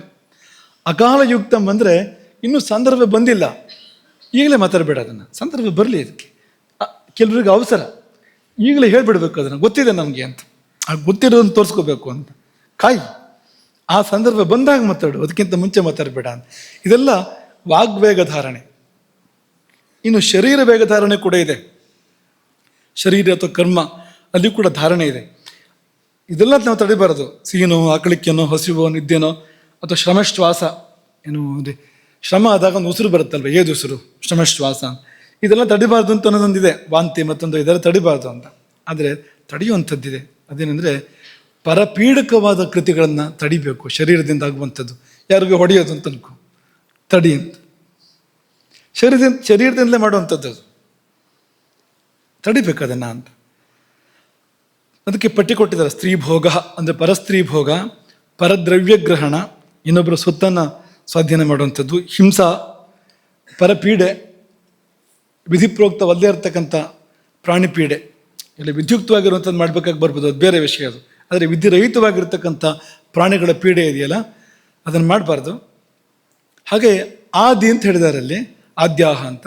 ಅದೇನಪ್ಪ ಅಂದರೆ, ಉದಾಹರಣೆಗೆ ಗುರುಗಳಿದ್ದಾಗ ಗುರುಗಳ ಕಡೆ ಕಾಲು ಚಾಚಿ ಕೂತ್ಕೊಳ್ಳೋದು ಅಂತ ಕೊಟ್ಟು ಇಂಥದ್ದೆಲ್ಲ ಅಂತ. ಶರೀರವನ್ನು ಹೀಗೆಲ್ಲ ಬಳಸಬಾರ್ದು ಅಂತ. ಗುರುವಿಗೆ ಅಗೌರವ ಮಾಡೋ ರೀತಿಯಲ್ಲಿ ಗುರುವಿಗೆ ಕಾಲು ಚಾಚಿ ಕೂತ್ಕೊಳ್ಳೋದಪ್ಪ ಅಂತ ಒಂದು ಉದಾಹರಣೆ ಕೊಟ್ಟು ಮತ್ತೆ ಆದಿ ಅಂತಂದ್ರು. ಈಗ ಇಂಥದ್ದು ಎಷ್ಟೋ ಇದೆ ಅಂತ. ಶರೀರದಿಂದ ಅಧರ್ಮ ಆಗುವಂಥದ್ದು ಅಂಥದ್ದು ಮಾಡಬೇಡ. ಅಲ್ಲಿ ಧಾರಣೆ ಬೇಕು. ನಿಯಂತ್ರಣ ಮಾಡಬೇಕು ಆ ಜಾಗದಲ್ಲಿ ಅಂತ. ಇದನ್ನು ಈ ಪ್ರಕರಣ ಮುಕ್ತಾಯ ಮಾಡುವಾಗ ಗೀತೆಯನ್ನು ಒಮ್ಮೆ ನೆನಪು ಮಾಡಿಕೊಳ್ತೇವೆ. ಯುಕ್ತಾಹಾರ ವಿಹಾರಸ್ಯ ಯುಕ್ತಚೇಷ್ಟಸ್ಯ ಕರ್ಮಸು ಯುಕ್ತ ಸ್ವಪ್ನಾವಬೋಧಸ್ಯ ಯೋಗೋ ಭವತಿ ದುಃಖ. ಯೋಗ ಮಾಡ್ತಾ ಇದ್ದೇನೆ, ಯೋಗ ಸಾಧನೆ ಮಾಡ್ತಾ ಇದ್ದೇನೆ, ನಂಗೆ ಸಿದ್ಧಿ ಆಗಬೇಕು ಅಂತಂದರೆ ಸಿದ್ಧಿ ಯಾವಾಗ ಆಗುತ್ತೆ ಅಂದರೆ, ನೀನು ಯೋಗ ಮಾಡಿದ ಮಾತ್ರಕ್ಕೆ ಆಗೋದಿಲ್ಲ. ಧ್ಯಾನ ಮಾಡಿದ ಮಾತ್ರಕ್ಕೆ, ತಪಸ್ಸು ಮಾಡಿದ ಮಾತ್ರಕ್ಕೆ, ಅನುಷ್ಠಾನ ಮಾಡಿದ ಮಾತ್ರಕ್ಕೆ ಆಗೋದಿಲ್ಲ. ಇದೆಲ್ಲ ಸರಿ ಇರಬೇಕು. ಯಾವುದು? ಆಹಾರ ವಿಹಾರ. ಯುಕ್ತವಾಗಿರುವಂಥ ಆಹಾರ, ಯುಕ್ತವಾಗಿರ್ತಕ್ಕಂಥ ವಿಹಾರ. ಅಂದರೆ ಅಯುಕ್ತವಾದ ಆಹಾರ ಸೇವನೆ ಅಯುಕ್ತವಾಗಿ ಆಗಬಾರ್ದು. ವಿಹಾರ ಅಂದರೆ ಪಾದಕ್ರಮ, ಅಂದರೆ ನಡೆದಾಡೋದು, ಓಡಾಡೋದು, ಅದು ಕೂಡ ಅಂತ. ಅದು ಹೇಗಾಗಬೇಕು, ಎಷ್ಟಾಗಬೇಕು, ಎಲ್ಲಾಗಬೇಕು ಅಷ್ಟೇ ಆಗಬೇಕು. ಹಾಗಾಗಿ ಆಹಾರ ವಿಹಾರಗಳು ಯುಕ್ತವಾಗಿದ್ದಾಗ, ಯುಕ್ತ ಚೇಷ್ಟಸ್ಯ ಕರ್ಮಸು, ನಾವು ಇಡೀ ದಿನದ ಚಟುವಟಿಕೆಯಲ್ಲಿ ಯುಕ್ತವಾಗಿ ಕ್ರಿಯೆಗಳನ್ನು ಮಾಡುವಾಗ, ಯಾವುದನ್ನು ಮಾಡಬೇಕು, ಎಷ್ಟು ಮಾಡಬೇಕು, ಎಲ್ಲಿ ಮಾಡಬೇಕು, ಹೇಗೆ ಮಾಡಬೇಕು, ಆ ಇತಿಮಿತಿಯ ಒಳಗೆ ಧರ್ಮದ ಚೌಕಟ್ಟನ್ನು ಅನುಸರಿಸಿ ನಾವು ಮಾಡಿದಾಗ, ಜೊತೆಯಲ್ಲಿ ಯುಕ್ತ ಸ್ವಪ್ನಾವಬೋಧಸ್ಯ, ನಿದ್ದೆ ಮತ್ತು ಎಚ್ಚರ ಇದು ಕೂಡ ಯುಕ್ತವಾಗಿರಬೇಕು. ಎಷ್ಟು ಮಲಗಬೇಕು ಅಷ್ಟು ಮಲಗಬೇಕು, ಯಾವಾಗ ಹೇಳಬೇಕು ಅವಾಗ ಹೇಳಬೇಕು. ಎಚ್ಚರ ಇರಬೇಕಾದ ಹೊತ್ತಲ್ಲಿ ಎಚ್ಚರ ಇರಬೇಕು, ನಿದ್ರಿಸಬೇಕಾದ ಹೊತ್ತಲ್ಲಿ ನಿದ್ರಿಸಬೇಕು. ಹೇಗಿದ್ದರೆ ಯೋಗೋ ಭವತಿ ದುಃಖ. ನಿಮ್ಗೆ ಯೋಗ ಅನ್ನೋದು ಸಿದ್ಧಿ ಆಗಬೇಕು ಅಂತಂದರೆ ಹೀಗಿದ್ರೆ ಮಾತ್ರ. ಜೀವನ ಯೋಗವೂ ಕೂಡ, ನಿಮ್ಮ ಬದುಕು ಚೆನ್ನಾಗಬೇಕು ಅಂದರೂ ಕೂಡ ಇದೆಲ್ಲ ಸರಿ ಇರಬೇಕು ಅಂತ. ಆಹಾರ ಸರಿ ಇರಬೇಕು, ವಿಹಾರ ಸರಿ ಇರಬೇಕು. ಆಹಾರ ಶಾಸ್ತ್ರದಲ್ಲಿ ಹಿಡಿದಂತೆ ತಗೊಳ್ತಾ ಇದ್ದೇನೆ, ಆದರೆ ವಿಹಾರ ಅಂದರೆ ಏನೇನೋ ಮಾಡ್ತೇನೆ ಅಂದರೆ ಅದಾಗೋದಿಲ್ಲ ಅಂತ. ಊಟ ಮಾಡಿ ಓಡ್ತಾ ಇರ್ತಾರೆ ಕೆಲವರು, ಊಟ ಮಾಡಿದ ಕೂಡಲೇ ಅವ್ರ ಹಿಂದೆ ಯಾರು ಓಡ್ತಾ ಇರ್ತಾರೆ? ಅವ್ರು ನಡ್ಸ್ಕೊಂಡು ಮೃತ್ಯು, ಯಮ. ಮೃತ್ಯುರ್ಧಾವತಿ ಧಾವತಃ. ಊಟ ಮಾಡಿದ ಕೂಡಲೇ ಓಡ್ತಾನೆ ಒಬ್ಬ ಅಂದರೆ ಅವನ ಹಿಂದಕ್ಕೆ ಯಮ ಓಡ್ಬರ್ತಾ ಇರ್ತಾನೆ. ತಡಿ ನಾನು ಬರ್ತೇನೆ ಅಂತ, ನನ್ನ ಜೊತೆಗೆ ಹೋಗ್ಬೋದಂತೆ ನಮ್ಮೂರಿಗೆ ಅಂತ ಹಿಂದಿಂದ ಅವನು ಓಡ್ಬರ್ತಾ ಇರ್ತಾನೆ ಅಂತ. ಉದಾಹರಣೆ ಹೇಳಿದ್ದು ಅಂತ. ಓಡಾಡಬೇಕು ಅಂದರೆ ಹೇಗೆ ಓಡಾಡಬೇಕು, ಎಷ್ಟು ಓಡಾಡಬೇಕು, ಅದಕ್ಕೂ ಒಂದು ಲೆಕ್ಕ ಇದೆ ಅಂತ, ಆಹಾರಕ್ಕಿದ್ದಂತೆ. ಹಾಗೆ ಇದೆಲ್ಲ ಯುಕ್ತವಾಗಿರಬೇಕು ಅಂತ ಕೃಷ್ಣ ಎಚ್ಚರ, ನಿದ್ದೆ, ಆಹಾರ, ವಿಹಾರ ಮತ್ತು ಇಡೀ ದಿನದ ಚಟುವಟಿಕೆಗಳು ಎಲ್ಲವನ್ನು ಕೂಡ ಸೂಚನೆ ಕೊಡ್ತಾನೆ. ಇದೆಲ್ಲವೂ ಕೂಡ ಒಂದು ಹದದಲ್ಲಿ, ಮಿತಿಯಲ್ಲಿ ಇದ್ದರೆ ಜೀವನ ಉಜ್ಜೀವನವಾಗಿ ಮಾರ್ಪಡೋದಕ್ಕೆ ಸಾಧ್ಯ ಇದೆ ಎಂಬುದಾಗಿ ಶ್ರೀಕೃಷ್ಣ ಆದೇಶ ಕೊಟ್ಟಿದ್ದಾನೆ. ಹಾಗಾಗಿ ಇದರ ಅರ್ಥ ಏನು ಅಂದರೆ, ಇಡೀ ದಿನಚರ್ಯವನ್ನು ಸರಿಪಡಿಸೋ ಒಂದು ಯುಕ್ತಾಹಾರ ವಿಹಾರ ಶ್ಲೋಕದ ಅರ್ಥ ಏನಂದರೆ, ಇಡೀ ದಿನಚರ್ಯವನ್ನು, ಜೀವನಚರ್ಯವನ್ನು ಸರಿಪಡಿಸ್ಕೋ. ಕೆಲವರು ಅಂದ್ಕೊಂಡಿದ್ದಾರೆ ಏನಂದರೆ, ಒಂದು ಬೆಳಗ್ಗೆ 1 ಗಂಟೆ 2 ಗಂಟೆ ಪೂಜೆ ಮಾಡ್ತೇನೆ ನಾನು, ಆಗ ಮಾತ್ರ ಶುದ್ಧ ಮಡಿಯಾಗಿರ್ತೇನೆ. ಪೂಜೆ ಮಾಡೋ ಹೊತ್ತಲ್ಲಿ ಶುದ್ಧ ಮಡಿಯೋ ಘೋರ ಮಡಿಯೋ ಹೋಗಿ ಪೂಜೆ ಮಾಡ್ತೇನೆ. ಪೂಜೆ ಮುಗಿದ ಮೇಲೆ ನನ್ನ ಮಡಿಗಡಿ ಏನೂ ಇಲ್ಲ, ನಾನು ಎಲ್ಲಿ ಬೇಕಾದ್ರೂ ಹೋಗ್ತೇನೆ, ಏನು ಬೇಕಾದ್ರೂ ಮಾಡ್ತೇನೆ, ತಿಂತೇನೆ, ಎಲ್ಲ ಮಾಡ್ತೇನೆ. ಆದರೆ ಆ ಪೂಜೆ ಆಗೋಷ್ಟು ಹೊತ್ತಲ್ಲಿ ಶುದ್ಧ ಮಡಿ ಅಂದರೆ ಏನಿಲ್ಲ. ಉಳಿದ ಹೊತ್ತಲ್ಲಿ ಏನು ಮಾಡ್ತೀಯೋ ಅದು ಅಲ್ಲೂ ಬಂದೇ ಬರುತ್ತೆ. ಅದು ಈಗ ನೀನು ಏನೇನೋ ತಿಂದರೆ ಬೇರೆ ಹೊತ್ತಲ್ಲೇ, ಈ ಪೂಜೆ ಮಾಡೋ ಹೊತ್ತಲ್ಲಿ ಹೊರಗೆ ಹೋಗಿರುತ್ತೆ. ಅದು ಆಹಾರ ಒಳಗೆ ಇರುತ್ತೆ ತಾನೆ, ಒಳಗೆ ಇರುತ್ತೆ ನೋಡಿ ಆಹಾರ ಅಂತ.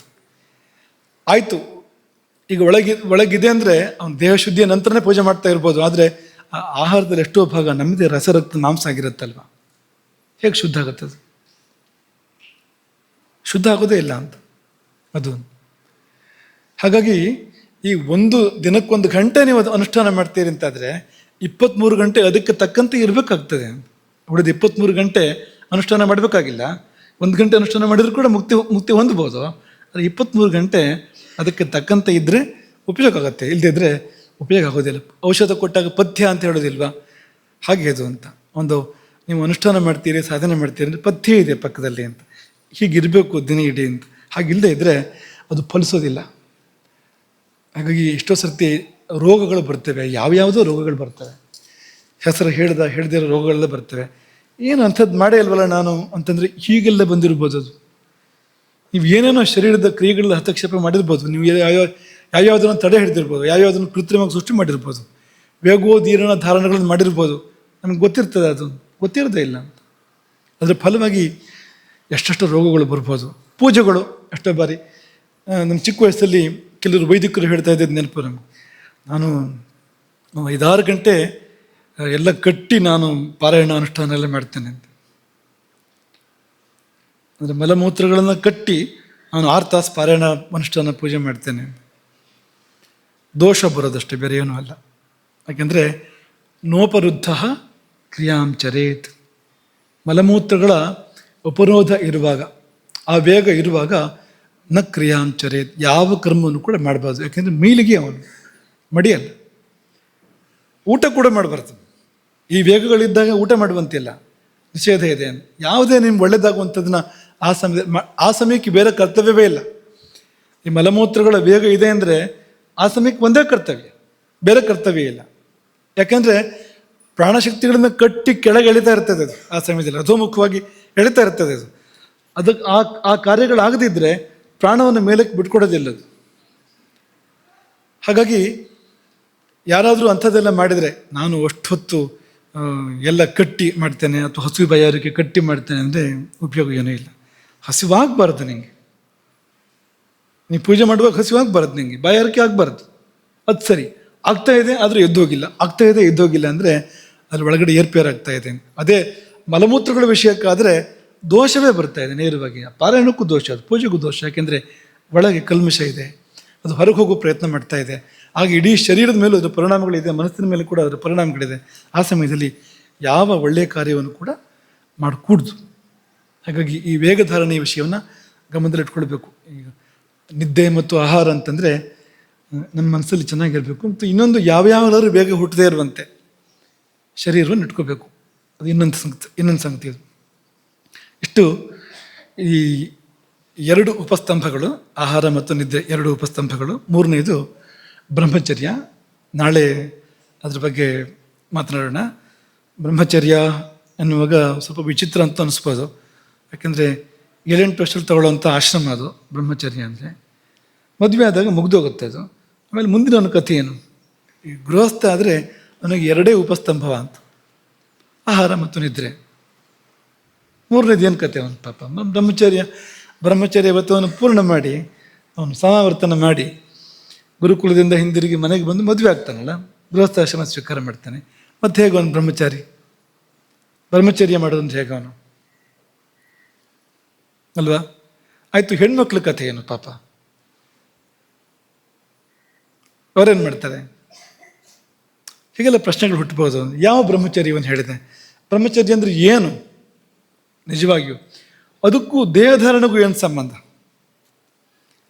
ಶರೀರ ಉಳ್ಕೊಳ್ಬೇಕು ಅಂದರೆ ಆ ಒಂದು ದೊಡ್ಡ ಕಂಬ, ಈ 3 ಸಣ್ಣ ಕಂಬಗಳು ಬೇಕು ಅನ್ನುವಾಗ ಈ ಬ್ರಹ್ಮಚರ್ಯ ಹೇಗೆ ಕಂಬ ಆಗೋದು?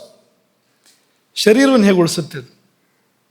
ಆಯುಸ್ಸನ್ನು ಹೇಗೆ ಜಾಸ್ತಿ ಮಾಡುತ್ತೆ? ಅಥವಾ ಆಯುಸ್ಸನ್ನು ಇರುವಷ್ಟು ಆಯುಸ್ಸಾರು ಬದುಕಬೇಕಲ್ಲ, ಅದಕ್ಕೆ ಹೇಗೆ ಬ್ರಹ್ಮಚರ್ಯ ಸಾಧಕ ಆಗುತ್ತೆ ಅನ್ನೋದನ್ನು ನಾಳೆ ಸ್ವಲ್ಪ ದೂರ ಗಮನಿಸಿ ಅಲ್ಲಿಂದ ಊಟಕ್ಕೆ ಹೋಗೋಣ. ಈಗಲೂ ಅದೇ ಊಟಕ್ಕೆ ಹೋಗೋಣ ಅಂತ.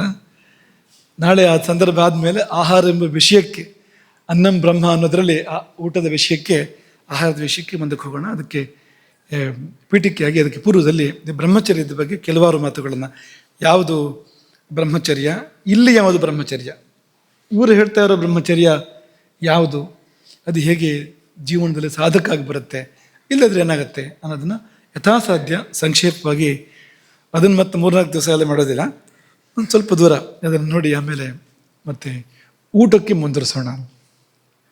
ಹರೇ ರಾಮ. ಗೋಕರ್ಣ ಮಂಡಲಾಧೀಶ್ವರ ಶ್ರೀಮದ್ ಜಗದ್ಗುರು ಶಂಕರಾಚಾರ್ಯ ಶ್ರೀಮದ್ ರಾಘವೇಶ್ವರ ಭಾರತಿ ಸ್ವಾಮಿ ಮಹಾರಾಜ್ ಕಿ. ಯಾವುದೇ ಸುದ್ದಿಯ ಅಪ್ಡೇಟ್ ಅನ್ನ ಮಿಸ್ ಮಾಡ್ಕೊಳ್ಬಾರ್ದು ಅಂದ್ರೆ ಈಗ್ಲೇ ಒನ್ ಇಂಡಿಯಾವನ್ನ ಸಬ್ಸ್ಕ್ರೈಬ್ ಮಾಡಿ. ನಿಮಗೆ ಬೇಕಾದ ಭಾಷೆಯಲ್ಲಿ ಎಲ್ಲಾ ಸುದ್ದಿ ತಿಳಿಬೇಕು ಅಂದ್ರೆ ಒನ್ ಇಂಡಿಯಾ ಆಪ್ ಅನ್ನ ಡೌನ್ಲೋಡ್ ಮಾಡ್ಕೊಳ್ಳಿ.